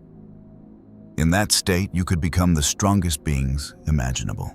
They also admitted something else. There are even higher forms of life beyond that level. These supreme beings can destroy the lizard race with a single thought. In all of history, the lizard people claim to have encountered them only 3 times. Yet these higher beings never harmed either humans or reptiles, for their nature and desires are entirely different. By contrast, many lesser extraterrestrials seem only interested in stealing the human body. Ancient Chinese texts tell of monsters that ate human flesh or hearts. In Journey to the West, demons constantly tried to eat the monk Tang Sanzang, believing it would grant immortality. In the story Painted Skin, a demon desired nothing more than the heart of a young scholar. The same theme appears in other civilizations. In Central America, many tribes worshipped gods who demanded human sacrifice. The feathered serpent Quetzalcoatl was honored with the hearts of prisoners torn out upon the steps of Mayan pyramids. The Aztecs followed the same path, and murals still remain showing blood sacrifices before the Sun Pyramid of Mexico. British writer David Icke has pointed out that in both Babylon and ancient Sumer, children were offered as sacrifices to gods from the stars. Why human sacrifice? The Chinese have a saying, "What you eat nourishes what you need." Perhaps there truly is something in the human body that these entities crave. American psychic Stuart A. Swerdlow has claimed that a mutated form of the lizard race could only maintain a human-like appearance by feeding on human hormones, blood, and flesh. To hide this, they disguise their actions as religious rituals of blood sacrifice. It is a sobering thought. Many people today waste their bodies with drugs, alcohol, and indulgence, not realizing that extraterrestrials covet what they so easily destroy. Around the world, reports continue of people and animals vanishing without a trace, of women losing pregnancies under mysterious circumstances, all tied to genetic experiments. And yet, the human body, from its outward form to its deepest microstructures, is a perfect creation. Only God could design such a masterpiece. No alien technology can compare. I believe those who keep true faith, who hold to the divine, cannot be touched by these beings. To separate mankind from God, however, they have used 2 methods. First, spreading shallow ideas such as evolution and materialist science to replace faith. Second, mixing human lineages to blur their divine origins. Mexico, with its tragic history of population mixing, may explain why aliens are so drawn to that land. Remember Atlantis? It was a prehistoric civilization of astonishing power. But in its final days, it too turned toward reckless genetic experiments seeking to create new life. When humans tried to play the role of God, the entire continent sank beneath the sea. The truth behind the disappearance of Atlantis. Atlantis, a name woven into countless legends. It is said that this great continent existed for millions of years, where civilizations rose and fell in endless cycles. Among them, the most brilliant age came more than 10,000 years ago, remembered as the era of Apollo. The Atlanteans believed that the god Apollo once descended into the world, bringing wisdom and strength to guide them. In human form, he was both a mighty warrior in battle and a wise ruler in governance. He defeated the cultic tribes, unified the continent, and became both king and high priest. The people of Atlantis revered him as their divine guide. The dynasty of Apollo lasted for 20 generations, blending religion and politics into one. Each king claimed to be a direct descendant of the god. Their science was unlike ours today. They studied the human body, sought harmony with the universe, and preserved what they believed to be a sacred God-given culture. The people called themselves Anaye, meaning the lineage of the gods. They spoke an ancient tongue resembling Sanskrit. Their appearance was much like modern Western Europeans with fair skin and golden or platinum hair. The men were tall and strong, the women graceful and beautiful. They wore flowing white or golden robes and built majestic palaces of gray stone, whose walls were carved with scenes of mythology and heroic deeds. Each city was crowned with soaring towers hundreds of meters high, where priests observed the heavens and performed sacred rites. The Atlantean military was unlike any other. They did not rely only on soldiers, but also on spiritual power. Before battle, powerful elders would banish the dark spirits that drove their enemies, breaking the will of opposing armies. They could summon celestial beasts, even fire-breathing dragons, to shatter the unseen forces of their foes. Once the enemy was weakened, the holy knights charged forth, and battles ended swiftly in total victory. At sea, Apollo's warships ruled the oceans unmatched by any rival. Their daily life was no less extraordinary. Their crops and animals were enormous grains larger than modern varieties. Potatoes weighing several pounds, livestock, and horses twice the size of today's. Their silks were light and delicate. Their crafts masterpieces of unmatched artistry. Medicine was rooted in alchemical elixirs, prepared by priests said to heal even the incurable. The Atlanteans lived with high moral standards shaped by their faith. They treated one another as family, always striving to give the best to others, keeping imperfections for themselves. Trade flowed across the globe, great merchant ships sailing every sea. All wealth belonged to the state, which redistributed it as social welfare for every citizen. From childhood, each person's path was guided by destiny. Those with natural gifts were chosen to become priests, studying the deepest truths and highest forms of knowledge. These men and women became emissaries of the divine guardians of sacred wisdom among humankind. But like every civilization, their golden light dimmed. When religion became a tool for politics, when morals declined, and the people chased after greed and power, the fall of Atlantis had already begun. Why Atlantis disappeared. The revelations of Edgar Cayce. If the priests of ancient Egypt could only describe Atlantis from memory and record, then the famous American psychic Edgar Cayce offered something far more vivid, not from books, but through what he called his own direct experience. Cayce, often called the sleeping prophet, became known for his ability to access information while in a trance. He predicted many great events with uncanny accuracy, both world wars, the 1929 economic crash, India's independence, and even the deaths of Presidents Roosevelt and Kennedy. But of the nearly 15,000 readings, he gave only a fraction concerned the future. The vast majority spoke of ancient civilizations, the origins of humanity, and spiritual truths. Among them, Atlantis was his greatest fascination.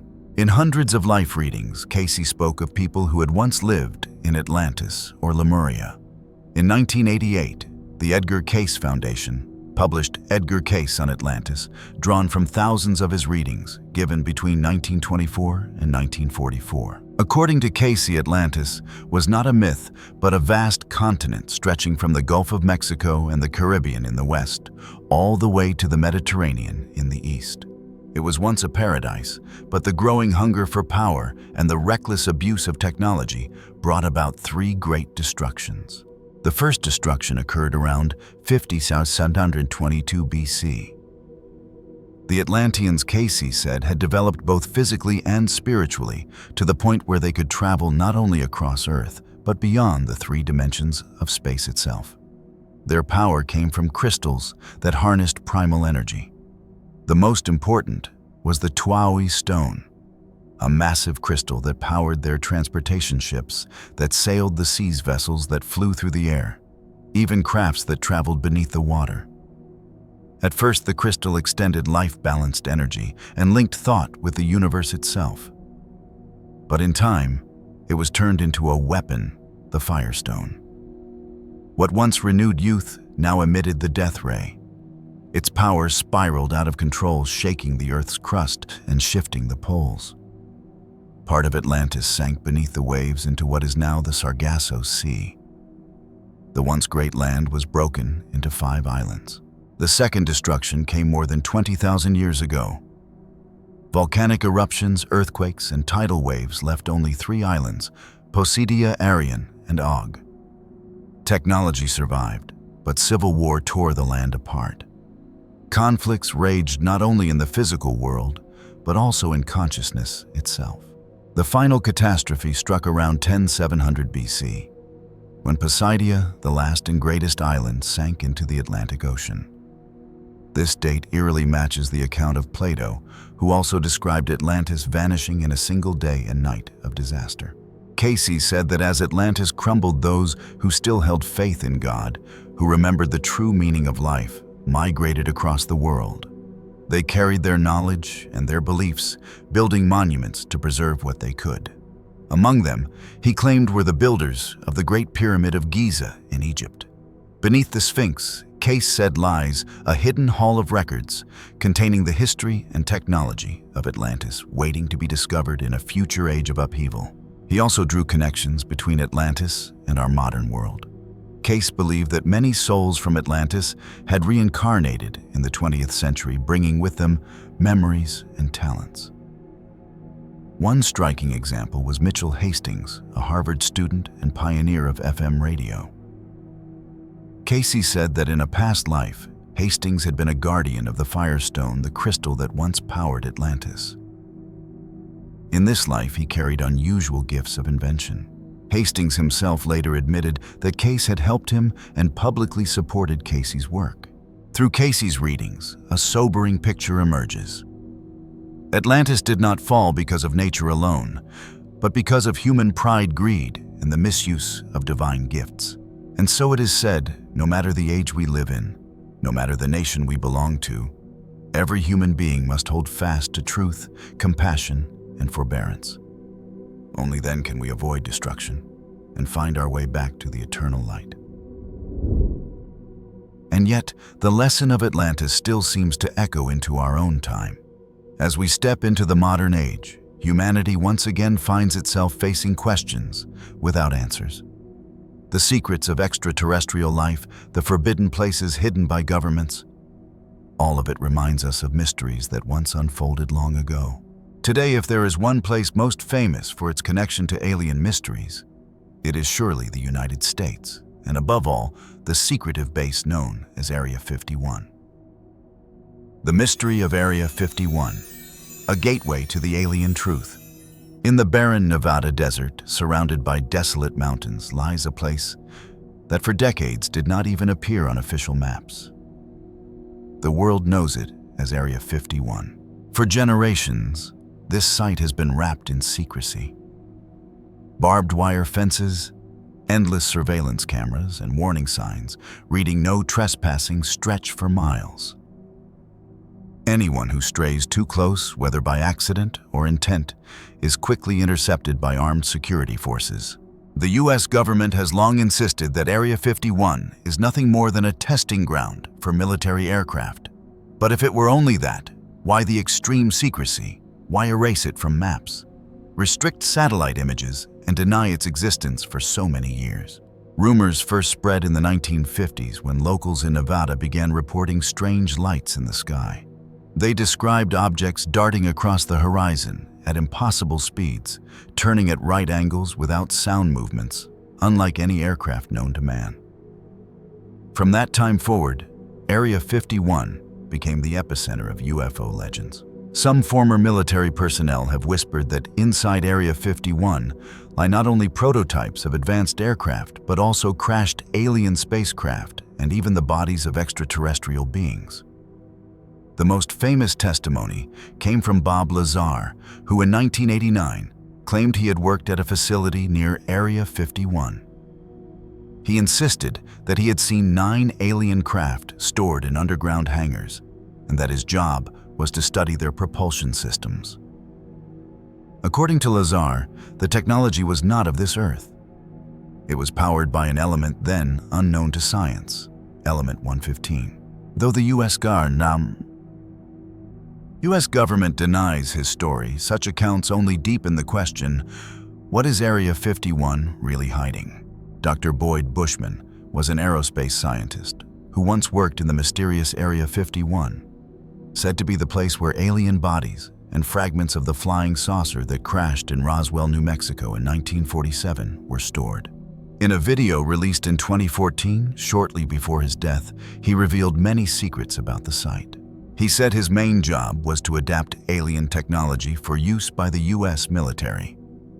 He claimed to have spoken with aliens and even provided several photographs as evidence. Bushman stated that aliens were working inside Area 51, America's top-secret military base.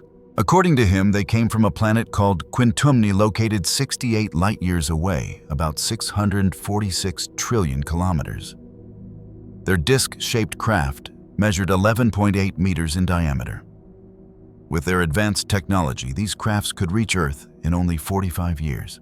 Bushman said that at least 18 of them were currently working with the U.S. government, and one of them was 250 years old.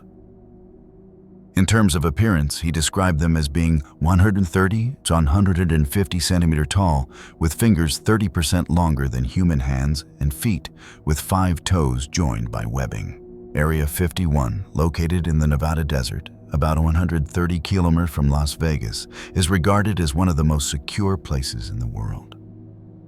It has long been associated with U-2 reconnaissance flights and U.S. stealth aircraft tests. Bushman also claimed that the U.S. government had signed a secret agreement with these aliens.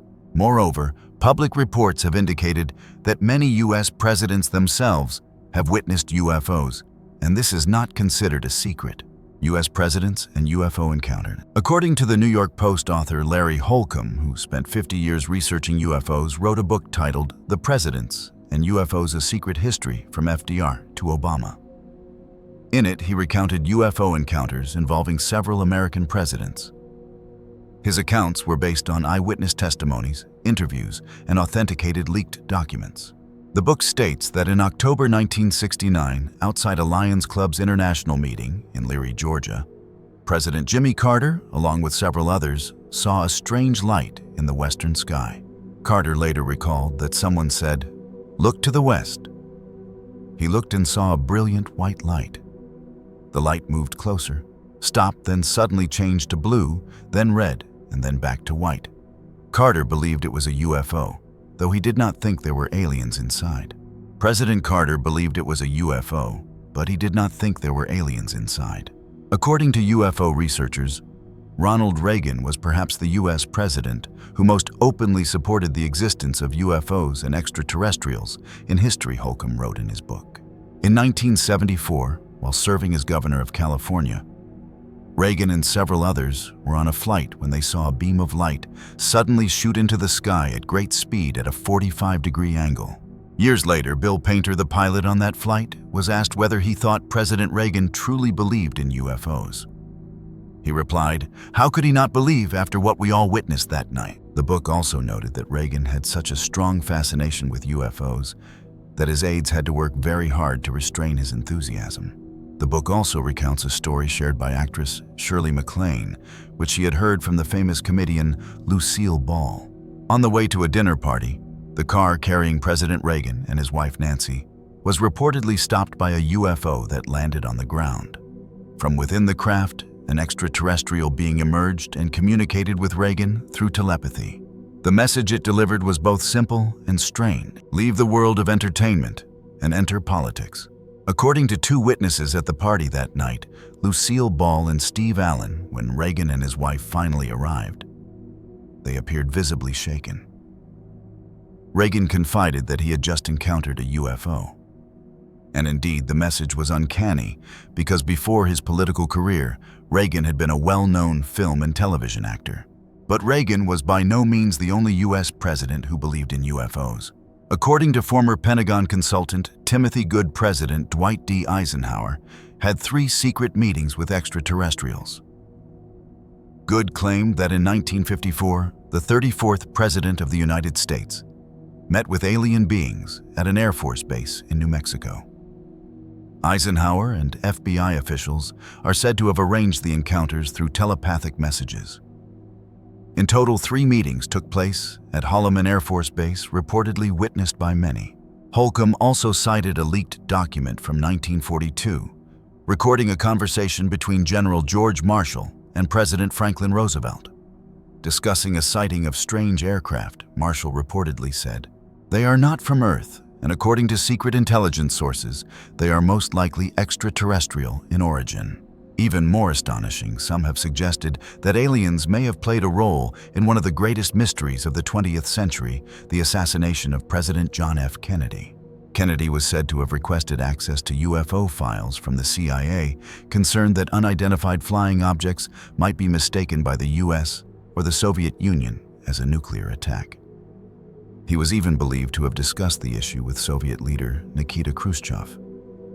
In one document, the phrase, "wet Soviet code for assassination," led Holcomb to speculate that Kennedy may have become a target precisely because he was considering revealing to the world that extraterrestrials truly exist. If that is true, then perhaps behind the turning points of human history lie secrets never revealed to the public.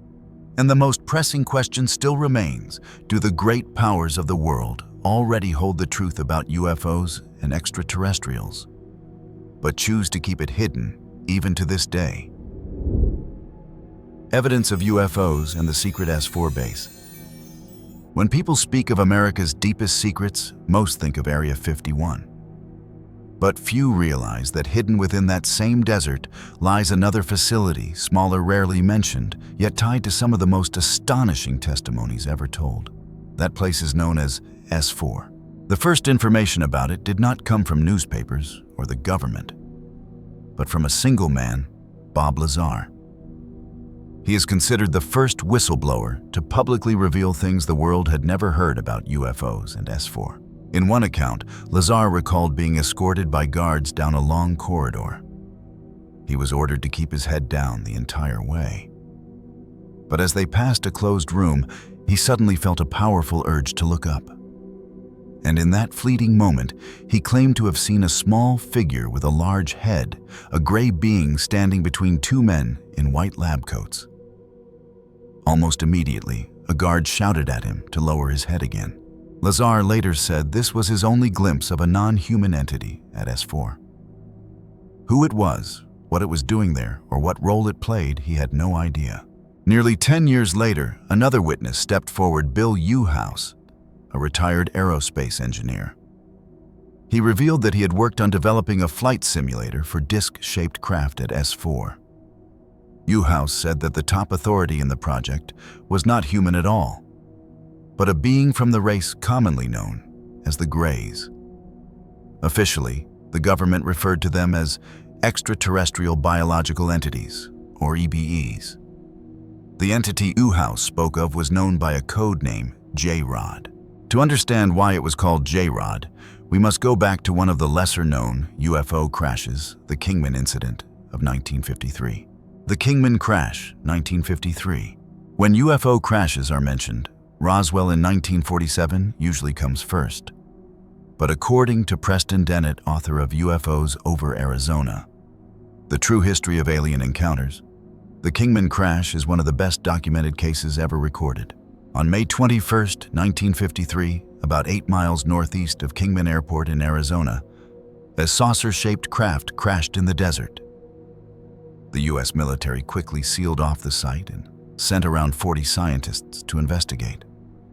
Witnesses described the craft as about 30 feet in diameter and 3.5 feet tall, wedged into the sand.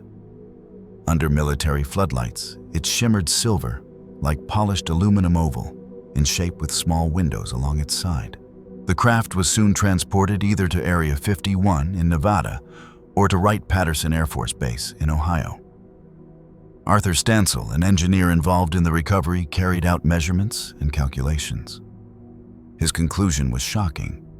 The craft had struck the ground at nearly 1 ton 200 miles per hour, yet showed virtually no damage. Stansel insisted it could not have been built by human hands.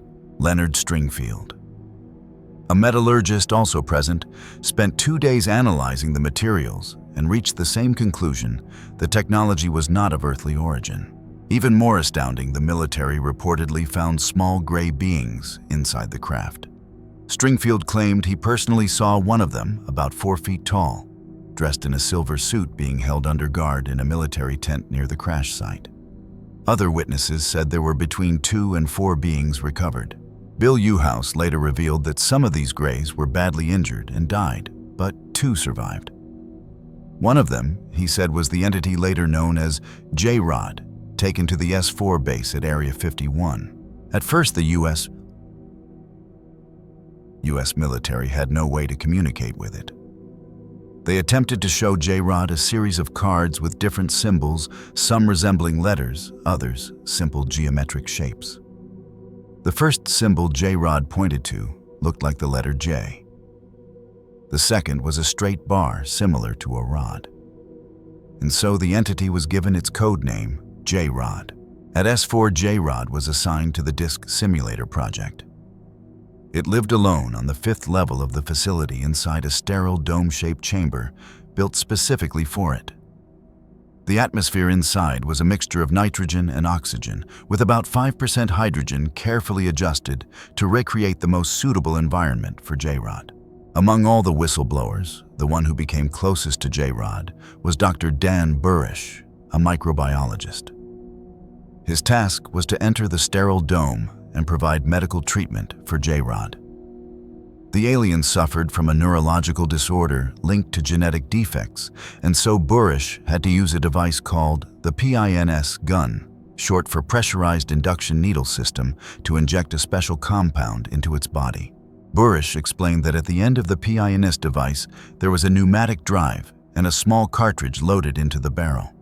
Each time J-Rod was injected, the cartridge would also extract a tiny tissue sample, which the U.S. military would then study and analyze.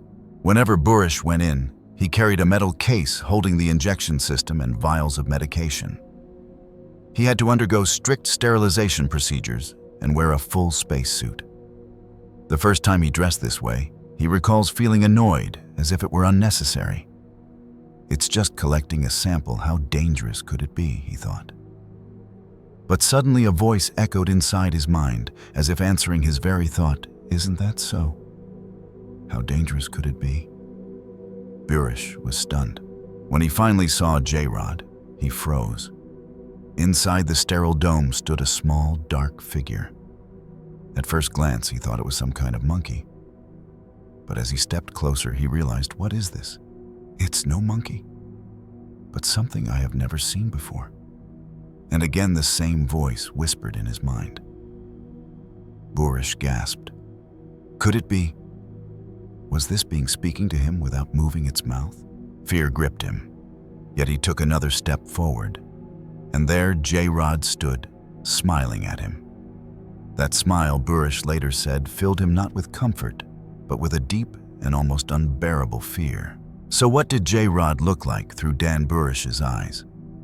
He described it as short and humanoid in shape with unusually large eyes. Its skin looked like a fine lizard-like mesh, but when touched, was smooth and slippery.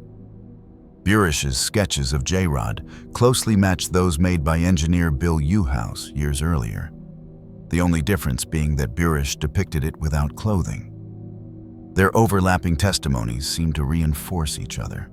During their first encounter, Burish realized that J-Rod bore no hostility toward him. Slowly, he calmed down and carried out his assignment, injecting the compound and collecting tissue samples. But each time, Burish said he could feel J-Rod's pain through its telepathic connection as though the alien was transmitting the sensation directly into his own body. This work went on for more than a year. Over time, J-Rod also began to communicate more deeply with Burish through telepathy. It revealed that it had once been abducted by another UFO when it was young to prepare it for a future encounter with Burish. Even more chilling, J-Rod told him that this meeting had been arranged long before Burish was even born. This detail reminded many of the accounts of scientist William Tompkins, who said he too was chosen by extraterrestrials early in life and guided step by step into secret UFO programs. According to Tompkins, there were many such individuals, and it seemed Burish was one of them. Each time Burish entered the dome, senior officials observed from behind the glass, recording everything to be studied later. Their interactions followed strict protocols. Under orders, Burish would raise his hand to greet J-Rod, signaling that he was about to approach and collect a sample. J-Rod would raise its hand in response, signaling that it was ready. But then one day, J-Rod suddenly broke the protocol. That day, when J-Rod raised its hand as usual and Dan Burish prepared to step forward, something unexpected happened. Instead of waiting in place, J-Rod moved toward him. The sudden motion startled Burish. Instinctively, he stepped back, but his bulky space boots caught, throwing him off balance. He fell hard to the floor. In a split second, J-Rod rushed forward, climbed onto his chest, and locked its enormous eyes directly onto his. Nothing like this had ever happened before. The control room panicked immediately, triggering emergency protocols to pull Burish out. But in that brief frozen moment of eye contact, J-Rod initiated a powerful psychic link. It poured into Burish's mind, a stream of images and messages, the hidden truth of its race. Through telepathy, J-Rod explained that if human DNA were to mutate and evolve over tens of thousands of years, it could lead to a species resembling the Greys. But their own people, the J-Rod, suffered from severe genetic defects. They were plagued by neurological degeneration that left their bones and muscles weak and stripped them of the ability to regulate body temperature. The disease threatened their entire civilization, and it could not be reversed. Without a solution, they faced extinction. That was why they had come to Earth, to acquire genetic material from plants, animals, and humans, hoping it might save them. Burish said the J-Rod entered into a secret arrangement with U.S. authorities. They would be allowed access to Earth's genetic resources, and in exchange, they would provide guidance in advanced technology. The Greys' deep fascination with the human body and this alleged trade of technology for DNA seems echoed in other reports. Independent UFO investigators have documented cattle mutilations, with no explanation testimonies of humans taken for experimentation, and even accounts of the secretive Zeta Reticuli program, in which Greys were said to use U.S. military personnel for cloning and reproduction, all tied to their homeworld near the binary star Zeta. Hearing this, one cannot help but reflect. For all their advanced science, the Greys still cannot recreate a body as perfect as that of a human being. If humanity were merely the random product of single-celled organisms evolving by chance, even aliens might struggle to accept it. And if so-called evolution were to turn us into frail gray beings like J-Rod's kind, perhaps we would be better off without such an evolution at all. Wouldn't you agree? Did aliens take control of the U.S. government in 1945? In the world of UFO research, some claims sound like they belong in a work of science fiction. What makes them unsettling is when the people making them are insiders, figures with real authority, and when major news outlets pick up their words. One of the most shocking stories involves Edward Snowden. Once a contractor and technical specialist for the U.S. National Security Agency, NSA, Snowden's leaks shook the world. Among them was a revelation that still sends chills. Snowden claimed that the U.S. government has been under alien control since 1945. Not simply influenced, but directly guided in its domestic and foreign policy ever since the end of World War II. This claim appeared in a report said to come from the Russian Federal Security Service, FSB. The report stated, "There is undeniable evidence proving that extraterrestrials have been driving America's national and international policies since 1945. According to Fars news agency, a semi-official Iranian outlet, these beings established their headquarters in Nevada. In the 1930s, they allegedly helped Nazi Germany rise to power. But after the Nazis fell in World War II, they turned their control toward the United States. The story gained even more weight when Paul Hellyer, former Canadian Minister of Defense, publicly confirmed it. He said he had been given access to the documents Snowden revealed, and he declared them authentic. Not long after Hellyer appeared on the program Russia Today, stating that aliens have been visiting Earth for thousands of years and even cooperating with the U.S. Air Force in Nevada. What's striking is that even a respected newspaper like the Washington Post ran the Fars news story, though, with skepticism. They questioned if these aliens were truly so powerful, why couldn't they help the Nazis defeat the Allies? The paper criticized Fars News for a tendency toward exaggeration and fabrication. So where is the truth? No one can say for certain. What is known is that Paul Hellyer, a man who once held one of the highest military positions in Canada, has long believed in UFOs. And he openly stated the Fars news agency report is completely accurate, a declaration that only deepens the mystery, blurring the line between fact and fiction. If the secrets about UFOs and the US government already make us shudder because of their modern and political implications, then the next question takes us back to the distant past. For if extraterrestrials truly have intervened in governments today, could it be that they also appeared in the great civilizations of antiquity? And when speaking of the most mysterious civilizations in human history, none is more iconic than ancient Egypt, the land of the pyramids, the colossal sphinx and mummies preserved for thousands of years. This land seems to hold truths that still lie beyond the grasp of modern science. Could it be that ancient Egypt was once visited by beings from beyond the earth? And that these visitors passed down advanced technologies, enabling the Egyptians to construct monuments so perfect that even today we struggle to replicate them? Let us now look at some of the strangest signs that point to this possibility. Evidence that aliens visited ancient Egypt. If suspicions about aliens influencing the US government in the 20th century make us pause and wonder, then an even greater question arises. Could they have come to Earth thousands of years ago and helped shape some of humanity's greatest civilizations? When we think of the unsolved mysteries of human history, ancient Egypt always stands out as one of the most fascinating. It is the land of colossal pyramids, the majestic sphinx and mummies preserved for thousands of years. The extraordinary advancement of ancient Egypt is so unusual that many believe they were visited by beings from beyond Earth who shared advanced technologies with them. Even today, we remain captivated by the monuments they left behind, asking ourselves how, with such limited tools, they could have built pyramids with such precision. One of the most prominent theories is that extraterrestrials intervened, and here are some of the most debated pieces of evidence. The first piece of evidence is the suggestion of electricity. Among the many mysterious hieroglyphs left behind, there are images that appear to show people holding what looks like giant light bulbs. If these really are bulbs, the immediate question is, how could they possibly have generated electricity? Such images lead many to believe that ancient Egypt possessed technology far ahead of its time. The second piece of evidence comes from hieroglyphs that seem to depict advanced machinery. Alongside the images of bulbs, other carvings appear to resemble helicopters or flying craft. How could people living thousands of years ago, with no knowledge of aerodynamics, carve images that so closely resemble modern technology? Some argue these are simply misinterpretations. But the striking similarities make the theory of alien influence even harder to dismiss.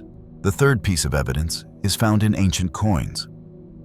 During home renovations, Egyptians have uncovered coins bearing strange engravings.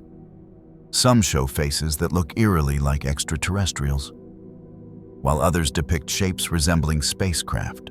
Critics argue they might be modern forgeries, but if they are genuine artifacts from ancient Egypt, it becomes difficult to reject the idea that beings from beyond once dwelled there. And perhaps the most controversial evidence is the discovery of a mysterious mummy inside a small pyramid near the pyramid of Senusret II. The skeleton uncovered there did not resemble that of a human. Its face was elongated and oddly distorted. Dr. Victor Lubeck, a retired professor from the University of Pennsylvania, announced the finding. An anonymous source even claimed the mummy was not of earthly origin and had once served as an advisor to Pharaoh Osiris. The Egyptian authorities have remained silent, refusing to acknowledge the implications of this discovery, while also failing to provide any reasonable explanation. Taken together, the strange hieroglyphs, the images of light bulbs and flying machines, the alien-like coins, and the unusual mummy, all of this leaves us with a haunting question. Could it be that ancient Egypt was not solely the achievement of humankind, but was also shaped with the help of visitors from the stars? UFO sightings recorded in ancient Chinese history. For more than 4,000 years, Chinese history has not only chronicled the rise and fall of dynasties, emperors, and wars, but also preserved strange accounts of heavenly objects that defy explanation.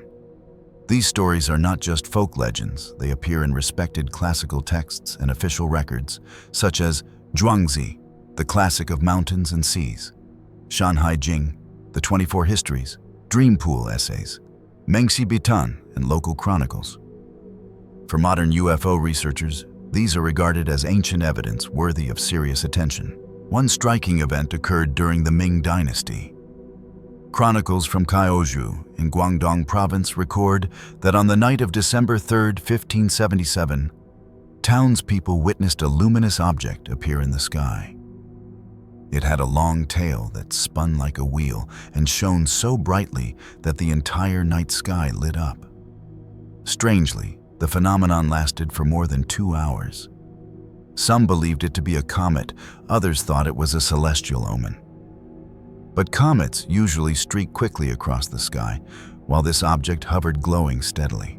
During the Qing dynasty, an even more vivid record survives the painting Red Flame in the Sky Qiyan Dung Kong, created by Wu Yu Ru in 1892. This artwork is considered by many to be an ancient snapshot of a UFO sighting.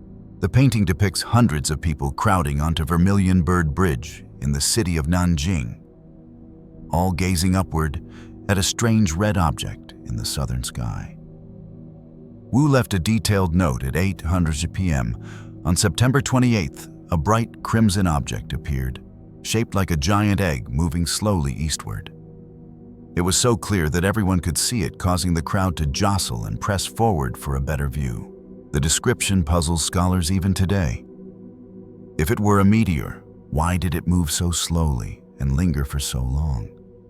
If it were a lantern, why did it travel east when the wind that night blew north?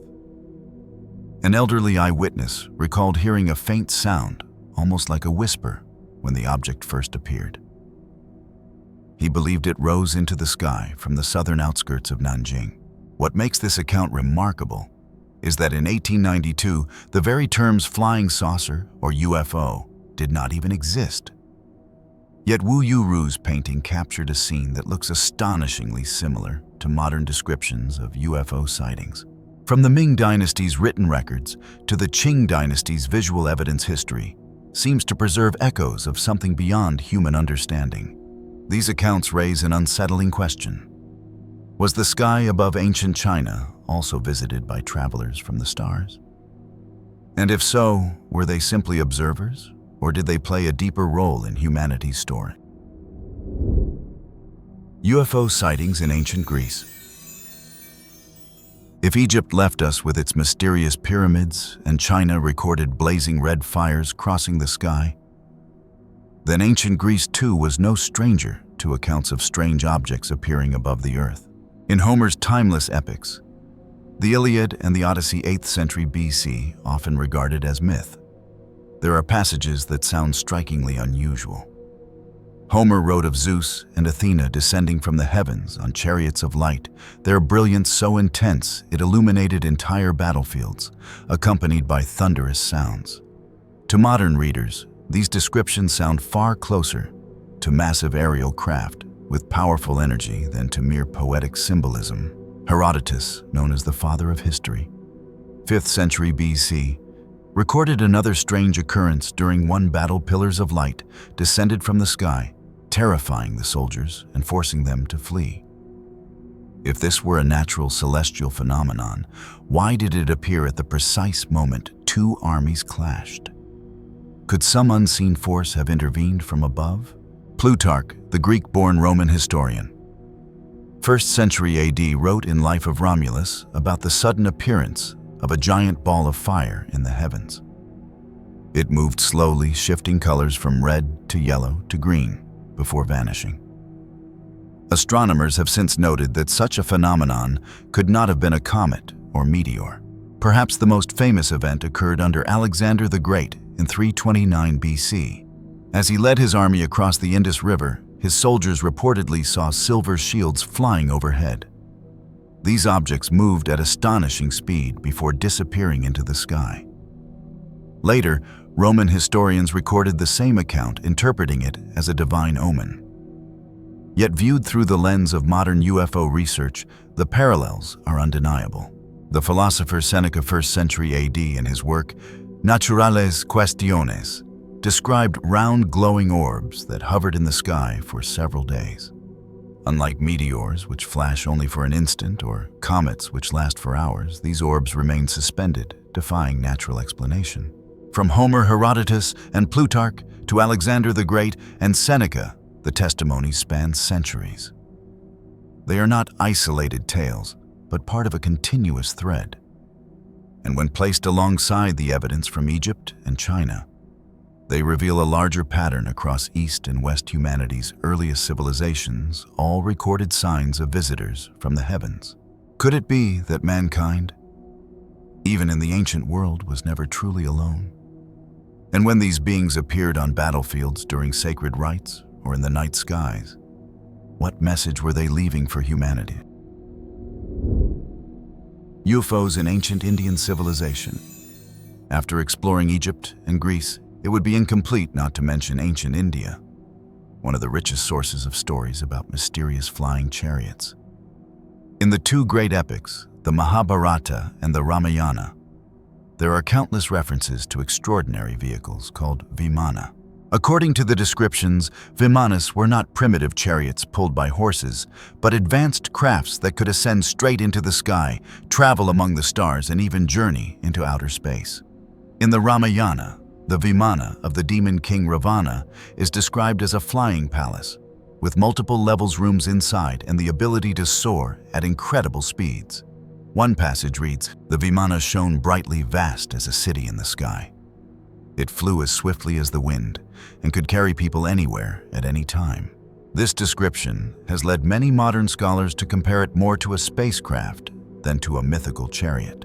Even more astonishing are the accounts in the Mahabharata that speak of vimanas equipped with radiant weapons capable of destroying entire cities. Some passages even describe these weapons unleashing a blinding light, scorching heat, and leaving survivors with falling hair and weakening bodies, while rivers became poisoned. One striking passage says, "A column of fire and smoke blazing with all the brilliance of 10,000 suns burst forth at once.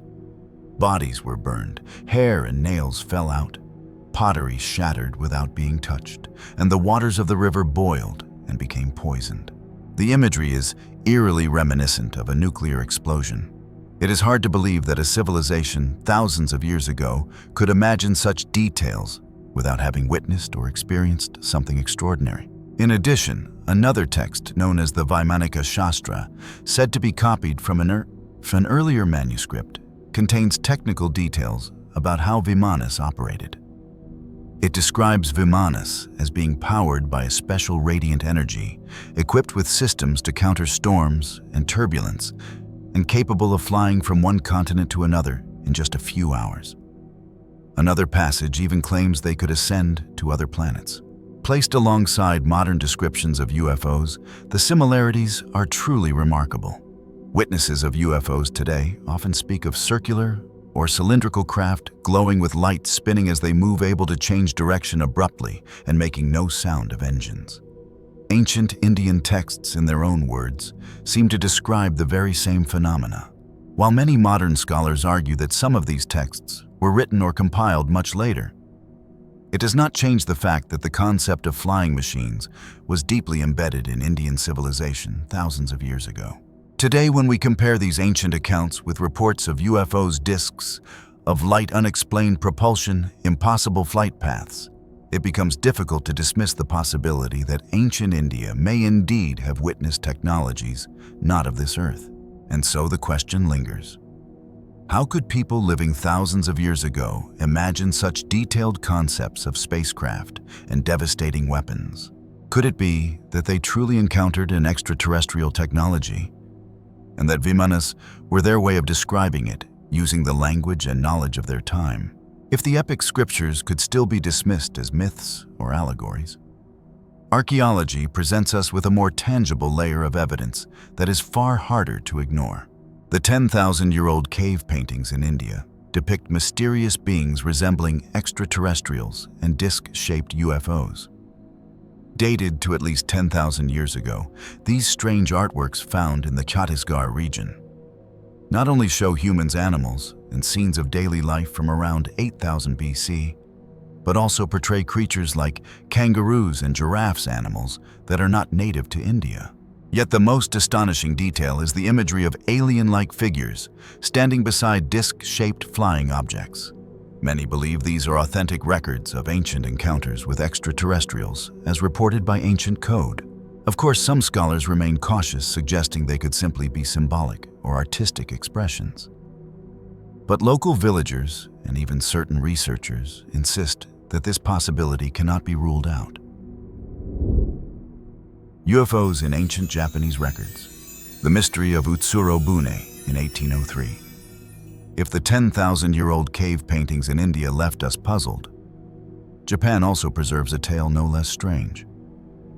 What makes it even more compelling is that it doesn't survive only in folklore, but is carefully documented in several official Edo period texts, making it difficult to dismiss as mere legend.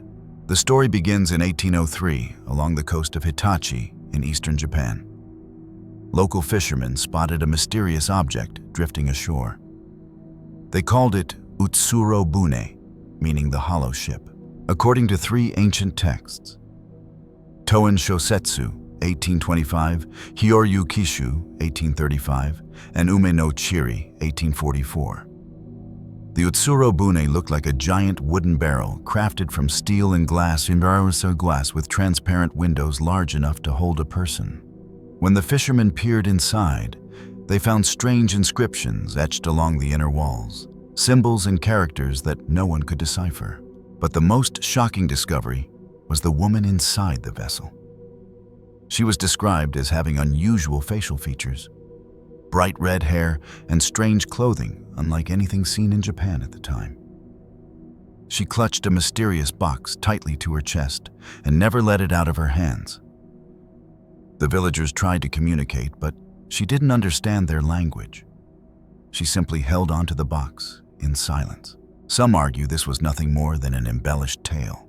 Yet the puzzle deepens when we realize that all three texts, written decades apart, describe the same event with remarkably consistent details. The illustrations in those documents show the Utsuro-bune looking far more like a small circular spacecraft than a traditional Japanese boat. To this day, no one can say for certain what the Utsuro-bune really was. But when compared with modern reports of UFOs, round objects with glowing windows carrying strange beings, the resemblance is chilling. Perhaps the people of Edo period Japan really did record an encounter with a UFO only in the words and imagery available to their time. What's remarkable is that from the mysterious stories of its past, Japan today once again stands at the center of global attention with technological achievements that seem almost beyond imagination. This nation not only leads the world in humanoid robotics, but has also pushed the boundaries of artificial intelligence and supercomputing to a level that makes many wonder, could they be holding on to knowledge far beyond ordinary human understanding? Take, for example, the Fugaku supercomputer, which once ranked as the fastest in the world. It has the power to simulate the entire universe, to forecast weather with uncanny precision, and to process unimaginable volumes of data in the blink of an eye. More recently, Japan unveiled ABCI 3.0, the most powerful AI supercomputer in Asia, designed to fuel breakthroughs in medicine, climate research, and even cosmology. Some international researchers have gone so far as to say its computational capacity is almost at the level of an extraterrestrial civilization.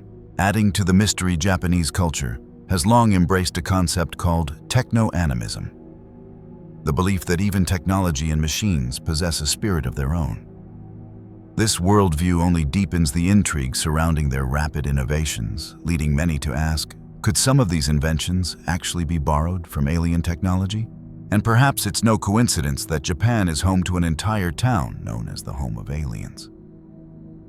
This place is Inomachi, a district in Fukushima City. Once a thriving hub of silk production, today its streets are filled with UFO motifs, festivals, and exhibitions dedicated to the unknown. According to Kyoto News, many locals are convinced they live in a UFO hotspot thanks to decades of recurring sightings of glowing aerial objects around the cone-shaped Mount Sengan Mori, which rises 462 meters above the town. Halfway up that mountain stands the UFO Fury-Icon Museum, built in 1992. Inside, over 3,000 books, photographs, and documents related to UFOs and extraterrestrials are preserved. Many of them donated by the famous UFO researcher Kenichi Arai. Each year, some 30,000 visitors from across Japan and beyond make their way there.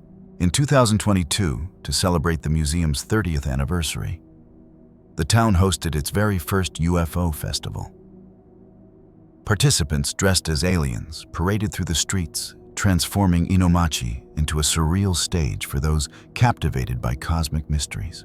Even more striking, on June 24, 2021, Inomachi was chosen as the home of the International UFO Institute. Its mission is to collect and share UFO sightings from all over the world. The date, June 24th, is no coincidence. It's recognized as World UFO Day, marking the first civilian pilot report of a UFO sighting in Washington State in 1947 by Kenneth Arnold. UFO enthusiasts can even become members of the Institute for an annual fee of 10,000 yen, about 74 dollars. Premium members who commit for 3 years at fees ranging from 20,000 to 30,000 yen receive exclusive t-shirts and locally brewed sake. All members gain the privilege of attending special UFO-related events hosted in the town each year. Looking at all of this, from the ancient mystery of the Utsuro-bune to Japan's present-day dominance in AI and supercomputing, and a town proudly called the home of aliens, one can't help but wonder, is it possible that Japan, in both past and present, has been holding on to a hidden connection with visitors from beyond the stars? The UFO sighting at Windsor Castle, England. If in India or Japan we find traces of UFOs through ancient texts and cave paintings, then in Europe we also encounter mysterious accounts. One of the most famous incidents took place just outside Windsor Castle in England on a late summer evening in the 18th century. On the night of August 18th, 1783, at around 9:45 p.m., the quiet English sky suddenly became the stage for a strange spectacle.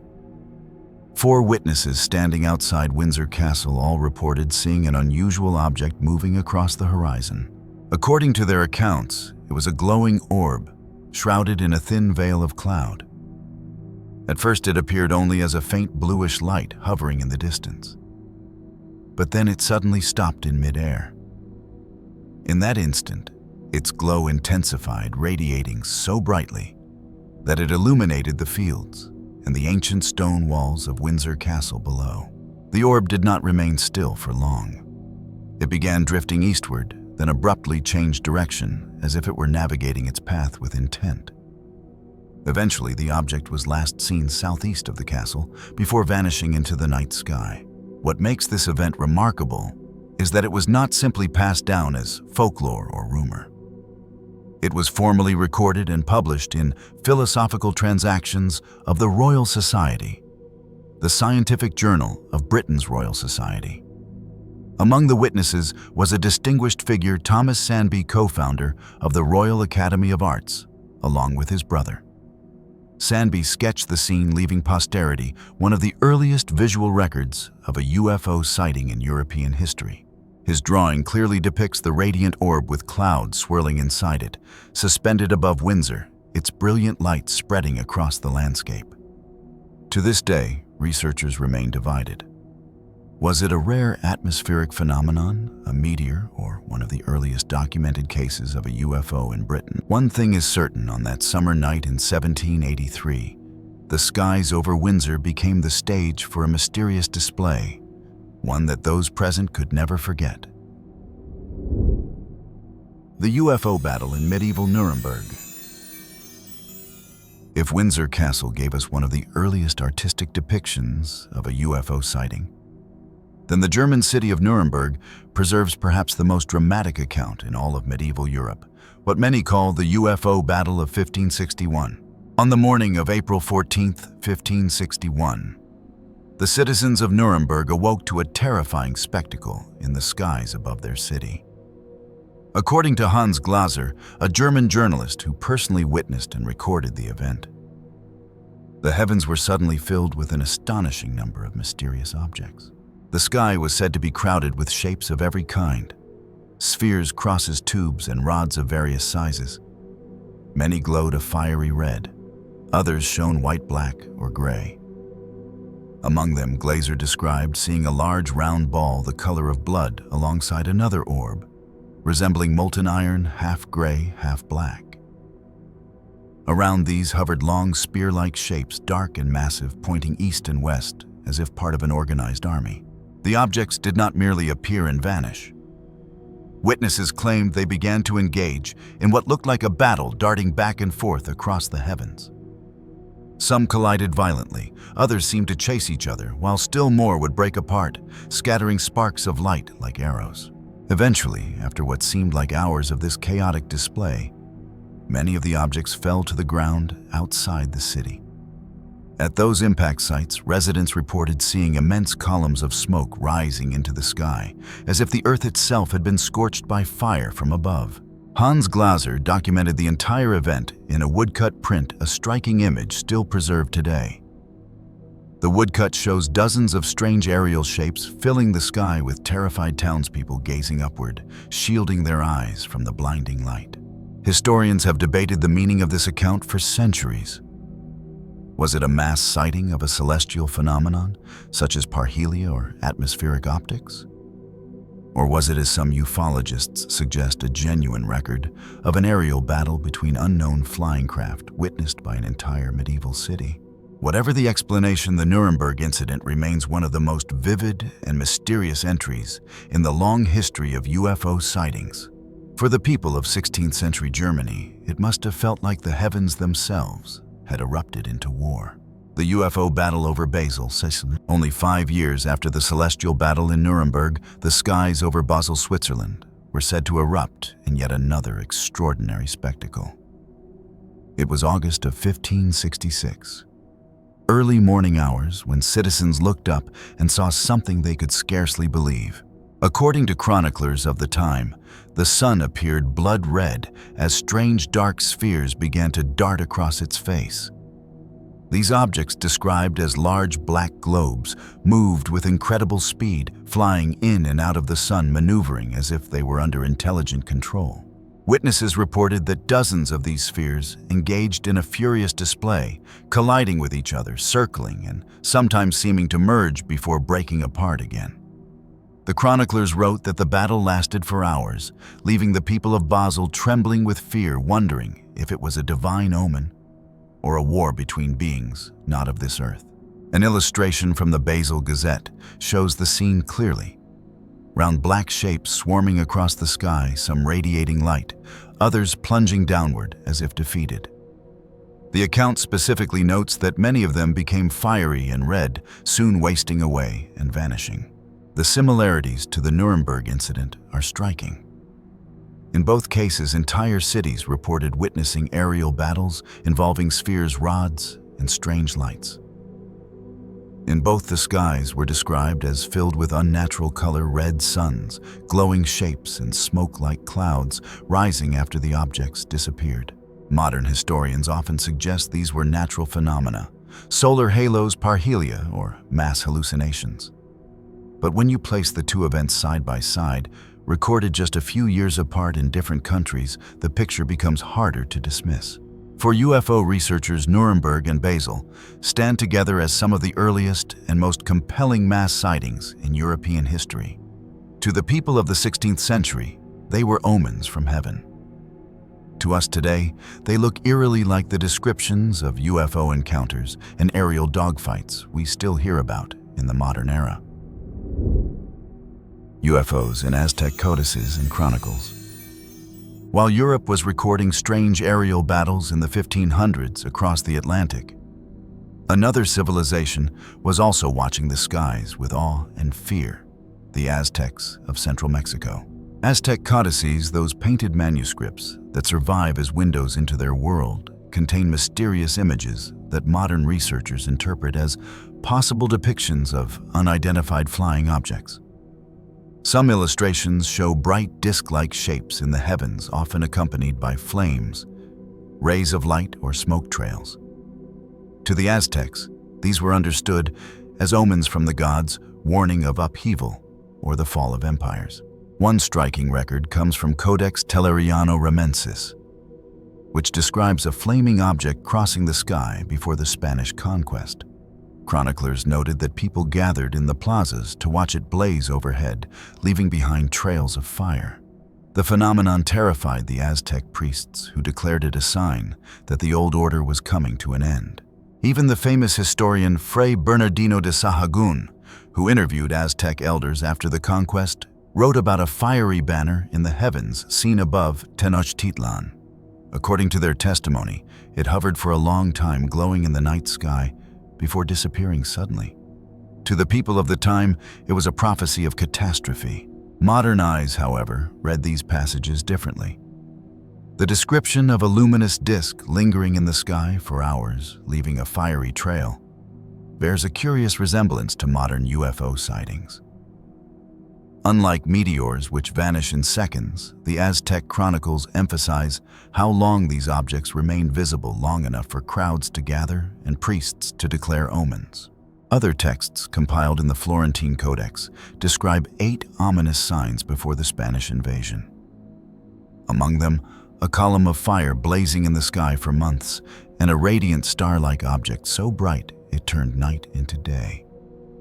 To the Aztecs, these were divine warnings. To a modern reader, they sound eerily like descriptions of unidentified aerial phenomena. Perhaps the most chilling part is that in Aztec belief, such celestial signs were often linked to the arrival of foreign invaders or dramatic shifts in power. And indeed, only years later, Hernán Cortés and his Spanish forces would bring down the Aztec Empire. Looking back, one wonders, were these truly omens from the gods? Or were they records of something else entirely? Did the Aztecs witness the same kind of mysterious visitors that people still report centuries later? UFO and the Nommo legends of the Dogon people in Africa. If the East tells stories of Imanas and Egypt remembers the pyramids, then in Africa, in the deserts of Mali, there lies a tale that has left Western science baffled. It is the legend of the Dogon people, a small tribe whose astronomical knowledge seems to go far beyond what should have been possible in their time. The Dogons say that long ago, their ancestors were visited by divine beings known as the Nommo. The Nommo were not human. They were described as part fish, part humanoid, and they came from a distant star, Sirius, the brightest star in the night sky. According to the Dogon, the Nommo descended to Earth in a shining craft accompanied by thunderous noise that shook the ground. Upon arrival, they taught the Dogon how to observe the heavens, cultivate crops, and most importantly, they shared with them the secrets of the universe. What astonishes modern science is this: the Dogon already knew about Sirius B, a white dwarf star orbiting Sirius A. This tiny star is invisible to the naked eye, and was only discovered by Western astronomers with telescopes in 1862, hundreds of years after the Dogon had already recorded it in their traditions and rituals. They described Sirius B as a small star, heavy like iron, orbiting the large star in a cycle of 50 years. Incredibly, this matches perfectly with data confirmed by modern astronomy. Even more remarkably, the Dogon had detailed star maps that included descriptions of Jupiter's moons and Saturn's rings, details that cannot be seen without advanced instruments. Their explanation, the Nommo told us. So the question arises, how could an ancient African tribe living in isolation possess knowledge so advanced? For many UFO researchers, the only plausible answer is that the Dogon actually made contact with extraterrestrial beings, visitors from the Sirius star system. Today, UFO researchers often point to the Dogon as one of the clearest pieces of evidence for the theory that extraterrestrials visited Earth in ancient times. Their astronomical knowledge is too precise to be coincidence, and their consistent legends of the Nommo are too coherent to dismiss as mere folklore. If the Dogon's account is true, then perhaps the question is no longer, did extraterrestrials ever visit Earth? But rather, how many times did they come and how many other civilizations were also visited? Nommo of the Dogon and the Fishmen of Sumer and Babylon. What makes the Dogon legend of the Nommo even more compelling is that it is not unique. On the other side of the world, in the cradles of Mesopotamian civilization, we find strikingly similar stories. In the ancient Sumerian and later Babylonian traditions, there was a being called Oannes. According to the priest Berossus, who recorded Mesopotamian history around the 3rd century BCE, Oannes emerged from the sea in the distant past. He had the body of a fish, but beneath the fish skin was a man. By day, Oannes lived among humans, teaching them writing, mathematics, architecture, astronomy, and laws. By night, he returned to the sea. The parallels with the Dogon's Nommo are startling. The Nommo, too, are described as amphibious fish-like beings who descended from the heavens to teach humanity about the stars, agriculture, and morality. Both cultures remembered their visitors as bringers of knowledge far beyond their age. Knowledge of the cosmos, technology, and order. How could two civilizations, separated by thousands of miles and thousands of years, tell nearly the same story? Both speak of beings that are not fully human, who come from the waters, whether that be the seas of Earth or the cosmic waters of space, and who impart to humankind a leap of wisdom. For UFO researchers, this is not coincidence, but a pattern. The Dogons say the Nommo came from Sirius, while the Sumerians often link their gods with stars and planets, recording astronomical details far beyond what naked eye observation could provide. If Oannes and the Nommo are two cultural memories of the same kind of encounter, then perhaps ancient extraterrestrials visited multiple regions, shaping myths that endure to this day. To the Dogon, the Nommo promised to return.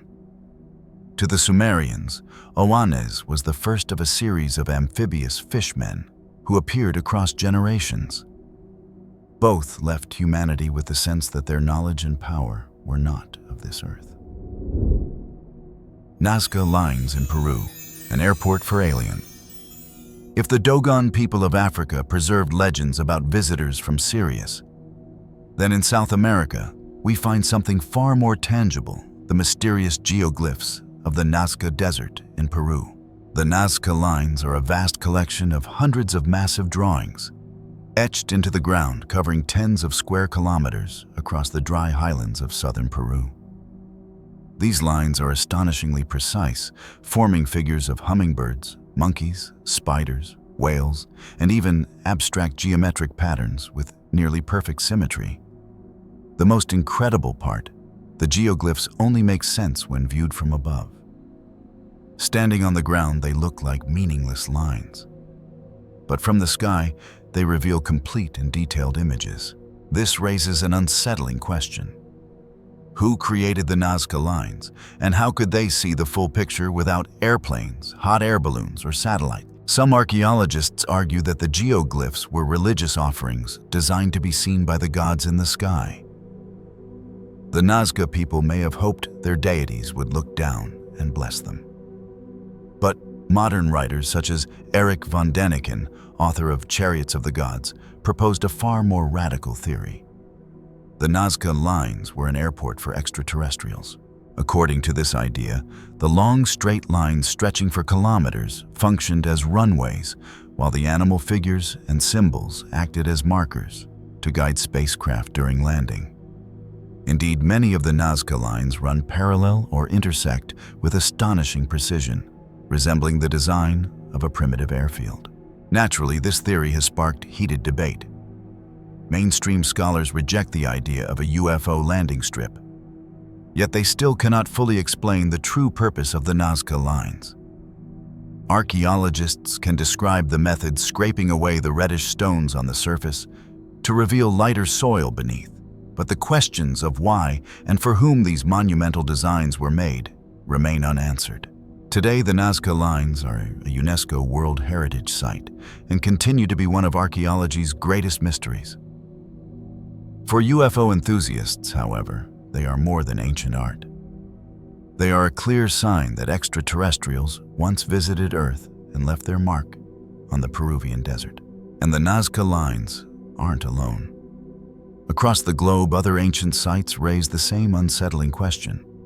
Were they designed for human ritual or for something not of this earth? In England, Stonehenge stands like a prehistoric observatory, its massive stones aligned perfectly with the solstices. How could people without cranes or metal tools move blocks weighing 25 tons across miles of countryside? Some suggest the circle of stones was not just a temple, but a kind of cosmic beacon. In Egypt, the pyramids of Giza rise, with mathematical precision aligned with the stars of Orion's belt. The Great Pyramid's base is nearly perfect to within inches, a feat modern engineers still struggle to replicate without advanced surveying tools. Could it be that extraterrestrial architects guided their construction as part of a larger cosmic design? And in Mexico, the city of Teotihuacan sprawls with pyramids and avenues mapped to the stars. Its Pyramid of the Sun matches the dimensions of the Great Pyramid in Egypt with uncanny closeness, despite the two cultures never having met.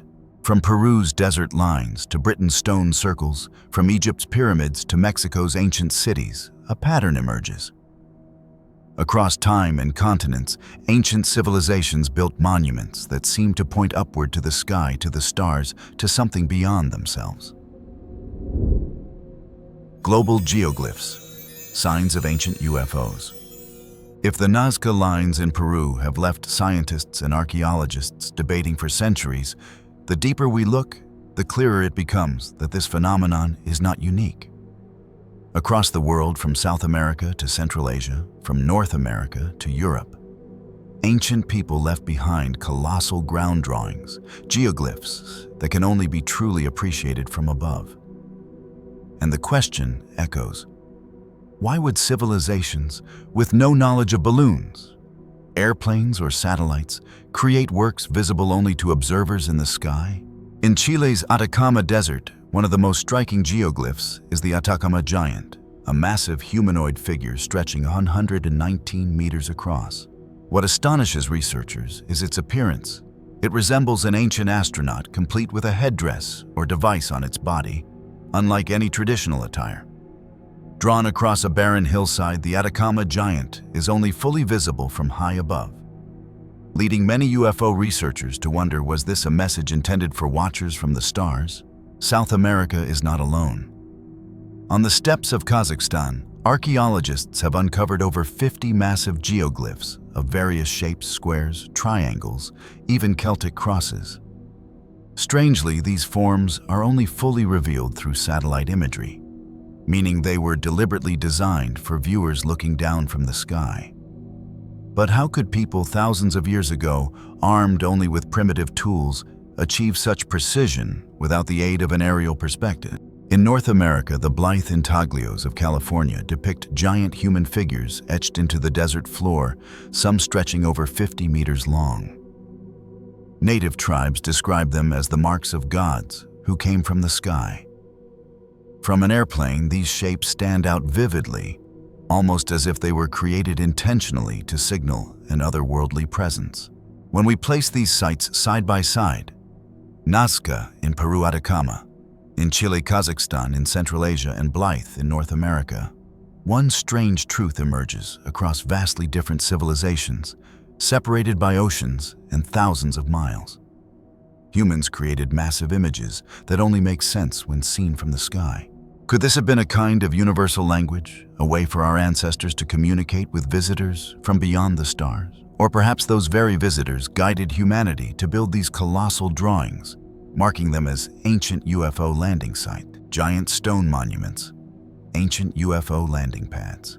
If geoglyphs scattered across the world resemble signals sent from Earth to the sky, then the massive stone monuments left behind by ancient civilizations raise another unsettling question. Could they have once served as landing sites or launch pads for extraterrestrial spacecraft? Let us begin with Stonehenge in England. This mysterious stone circle has stood for over 4,000 years, and even today, scientists still debate its purpose. Some theories suggest Stonehenge was a primitive observatory, but others argue it may have been an ancient spaceport. The massive stones, each weighing dozens of tons, are aligned with astonishing precision to the sunrise and sunset during the summer and winter solstices. Could this alignment have been humanity's way of marking coordinates to guide visitors from the stars? Traveling further east to the Middle East, we arrive at Baalbek in Lebanon, home to the colossal trilithon stones, each weighing more than 800 tons. Even with today's technology, moving such blocks would be a monumental feat. Yet thousands of years ago, someone managed it. But how? And more importantly, for what purpose? Some scholars speculate that this vast temple complex may have functioned as a landing platform for alien spacecraft, with the gigantic stones designed to withstand the immense weight of massive vehicles descending from the skies. In South America, the Inca civilization left behind the fortress of Sacsayhuaman in Peru, a stone citadel with walls so perfectly fitted that not even a sheet of paper can slip between the blocks.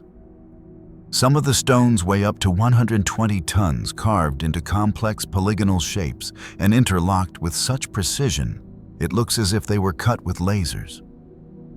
According to Inca legends, these walls were built by gods who came from the heavens. Many UFO researchers believe that the fortress's unshakable strength and impenetrable design may have once made it an ideal safe landing site for colossal spacecraft. The common thread among all these sites, Stonehenge, Baalbek, Sacsayhuaman, is that they defy both the imagination and the technical capabilities of ancient humans. Could it be that our ancestors possessed advanced technologies that have since been lost? Or is the more plausible explanation that they were aided by beings from distant worlds? Patomskiy Crater Natural Wonder, or remains of an ancient UFO. Deep in the forests of southeastern Siberia lies the Patomskiy Crater, a mysterious mound of fractured limestone rising abruptly from the hillside vegetation.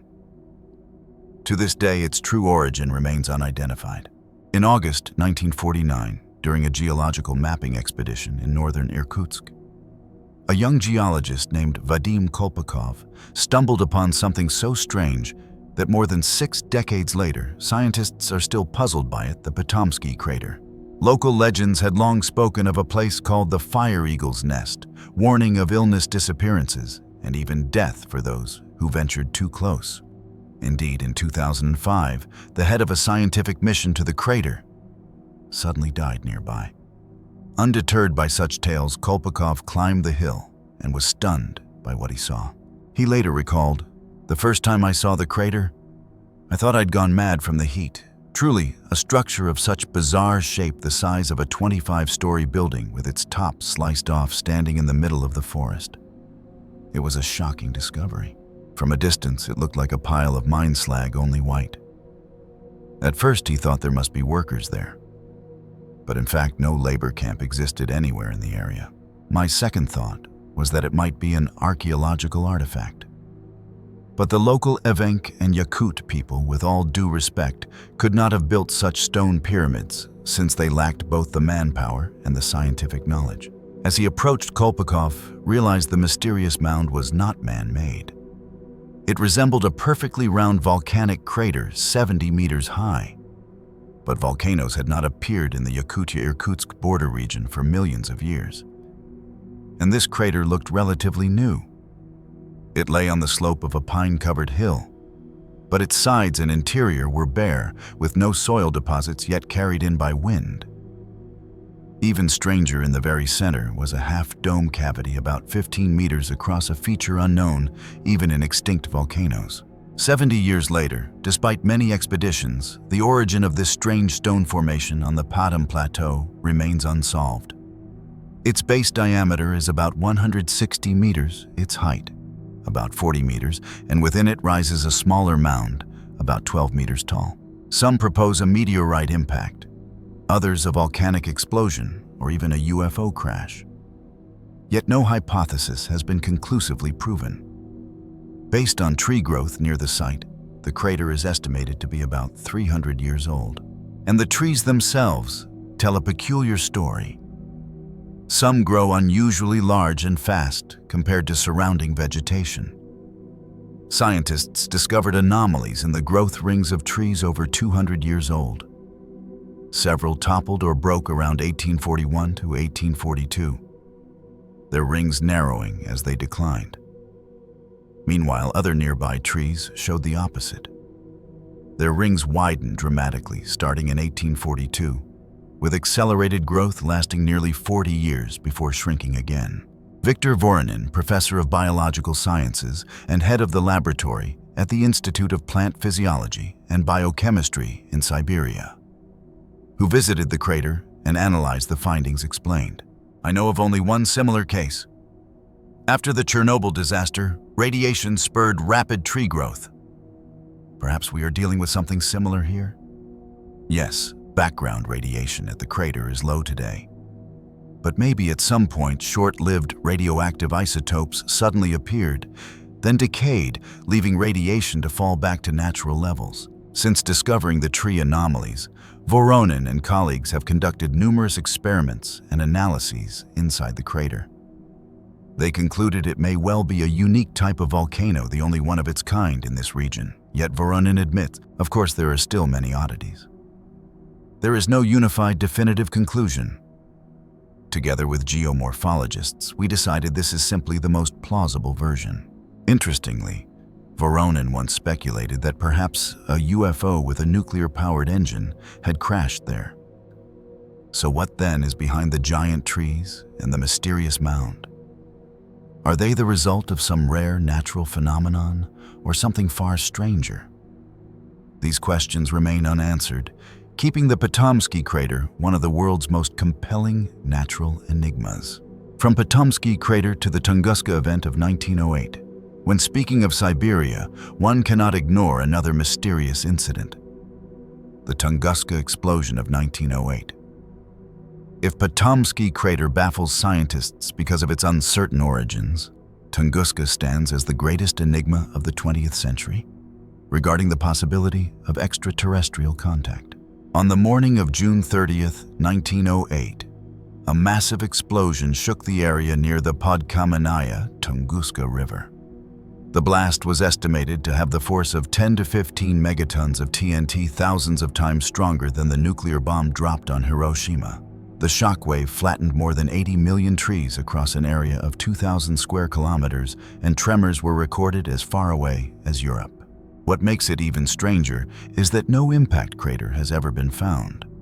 No large meteorite fragments were recovered, and there is no direct evidence of a cosmic body. Some scientists suggest it was the mid-air explosion of an icy comet that disintegrated before reaching the ground. Yet UFO theorists propose that it could have been the explosion of an alien spacecraft, either due to an accident or a deliberate act of self-destruction. Local Evenk people recounted seeing a gigantic ball of fire streaking across the sky, emitting a piercing roar before detonating. Some witnesses claimed they felt a scorching heat wave and saw a dazzling light like a second sun above the Siberian sky. What intrigues UFO researchers even more is the coincidence Patomskiy crater lies only a few hundred kilometers away. Both sites are in Siberia, both exhibit unusual geological anomalies, and both show evidence of trees in the region experiencing abnormal growth for decades afterward. Could it be that Tunguska and Patomskiy are not separate events at all, but both connected to the presence of extraterrestrial technology? Or are they merely two extremely rare natural phenomena that modern science has yet to fully explain? The conspiracies surrounding the Tunguska event. For more than a century, the Tunguska explosion has puzzled scientists, historians, and conspiracy theorists alike. The sheer magnitude of the blast, combined with the absence of an impact crater, has given birth to a long list of theories. Some scientific, others bordering on the fantastic. One of the most popular theories in UFO research is that Tunguska was the result of a spacecraft malfunction. According to this idea, an alien vessel may have entered Earth's atmosphere and exploded mid-air, either by accident or intentionally to avoid catastrophic damage if it crashed into a populated area. Proponents point to eyewitness accounts of a giant fiery object that split into multiple glowing fragments before detonating, behavior unlike that of a typical comet. Another intriguing theory suggests that Tunguska was actually a battle in the skies. Some UFO enthusiasts claim that what people witnessed was a confrontation between two alien craft undestroyed in the clash. Its debris scattered invisibly across the Siberian wilderness. To this day, stories circulate about secret Soviet expeditions in the 1920s and 1930s that allegedly retrieved fragments of unknown alloys from the Tunguska site materials that were later hidden in classified archives. There is also the theory that ties Tunguska not to extraterrestrials, but to the enigmatic genius Nikola Tesla. Some believe Tesla, experimenting with his Wardenclyffe Tower in New York, accidentally unleashed a beam of high-energy particles that reached Siberia, igniting the massive explosion. Although historians dismiss this as speculation, it adds another layer of mystery to an already confounding event. What makes Tunguska especially captivating is the lasting ecological footprint. In the decades that followed, scientists noted unusual patterns in the growth of trees in the blast zone, similar to the anomalies around Patomskiy crater. Some trees grew abnormally fast, while others showed signs of genetic mutation. These lingering effects have only fueled speculation that some form of exotic energy, possibly nuclear or even otherworldly, was released during the event. Even now, over 100 years later, there is no consensus. Was it a comet, an asteroid, a natural but rare cosmic event? Or was it, as many still whisper, the fiery death of a UFO high above the Siberian taiga? The Tunguska explosion of 1908 in Siberia remains one of humanity's greatest mysteries. An explosion hundreds of times stronger than an atomic bomb leveled more than 2,000 square kilometers of taiga forest, yet left behind no impact crater. Many theories have been proposed, from an airburst meteor to a comet, and even the possibility of a UFO crash. What makes it even more intriguing is that later the Soviet Union placed strict control over information about Tunguska, designating the area as off-limits for decades. And this was not the only time Russia became the focal point of UFO stories. As the Cold War era unfolded in the midst of its fierce rivalry with the United States, the Soviet Union was rumored not only to have developed nuclear weapons and spacecraft, but also to have conducted secret projects related to UFOs and extraterrestrial technology. Could it be that after Tunguska, Russia had already realized the presence of an otherworldly power? And in the shadows of the Cold War, did these secrets become part of the most intense technological and military competition of the 20th century? Russia, UFOs, and top-secret technology during the Cold War. If the Tunguska explosion hinted at something unearthly, then the Soviet Union's history during the Cold War only deepened the mystery. At the very moment when the world was divided into East and West, with nuclear weapons aimed across oceans and espionage networks reaching into every city, the USSR also seemed to stand at the center of one of the most enigmatic questions of all: the reality of UFOs. Declassified reports, testimonies from military officers, and even old KGB files all point toward the same unsettling suggestion that during the Cold War, Soviet scientists and generals not only studied UFOs, but may have tried to reverse engineer alien technology. One of the most whispered about sites was Kapustin Yar, a secret military testing ground in southern Russia, sometimes referred to as the Soviet Roswell.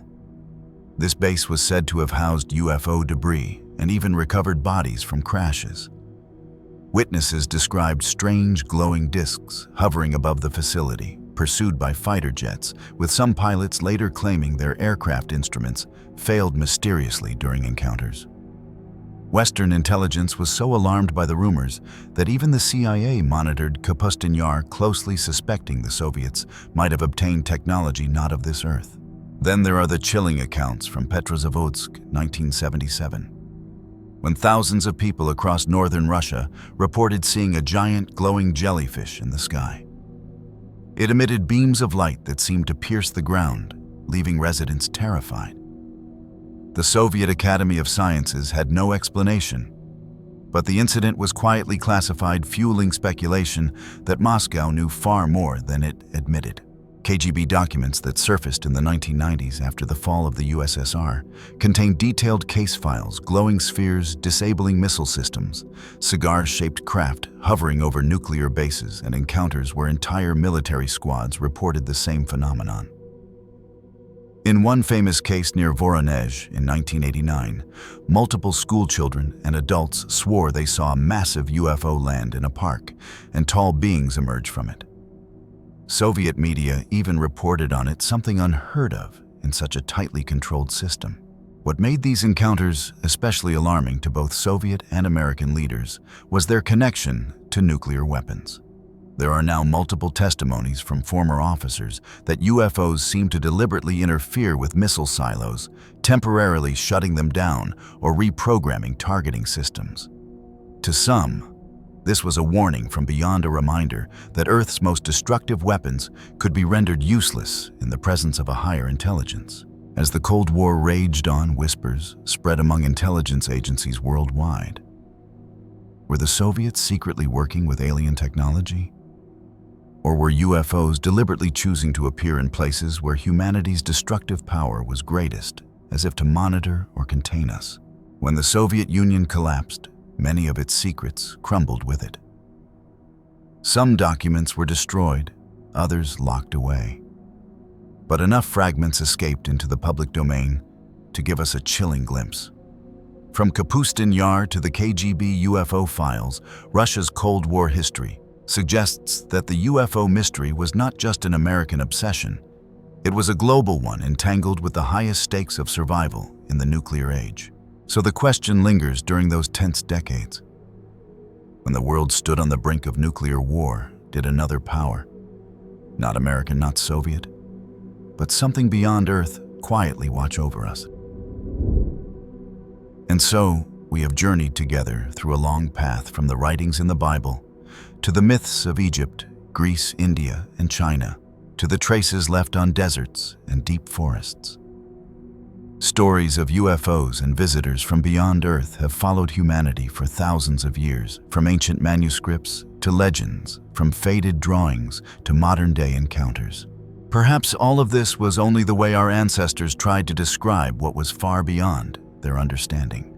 But perhaps there truly were beings from beyond this Earth, leaving behind faint footprints in the history of mankind.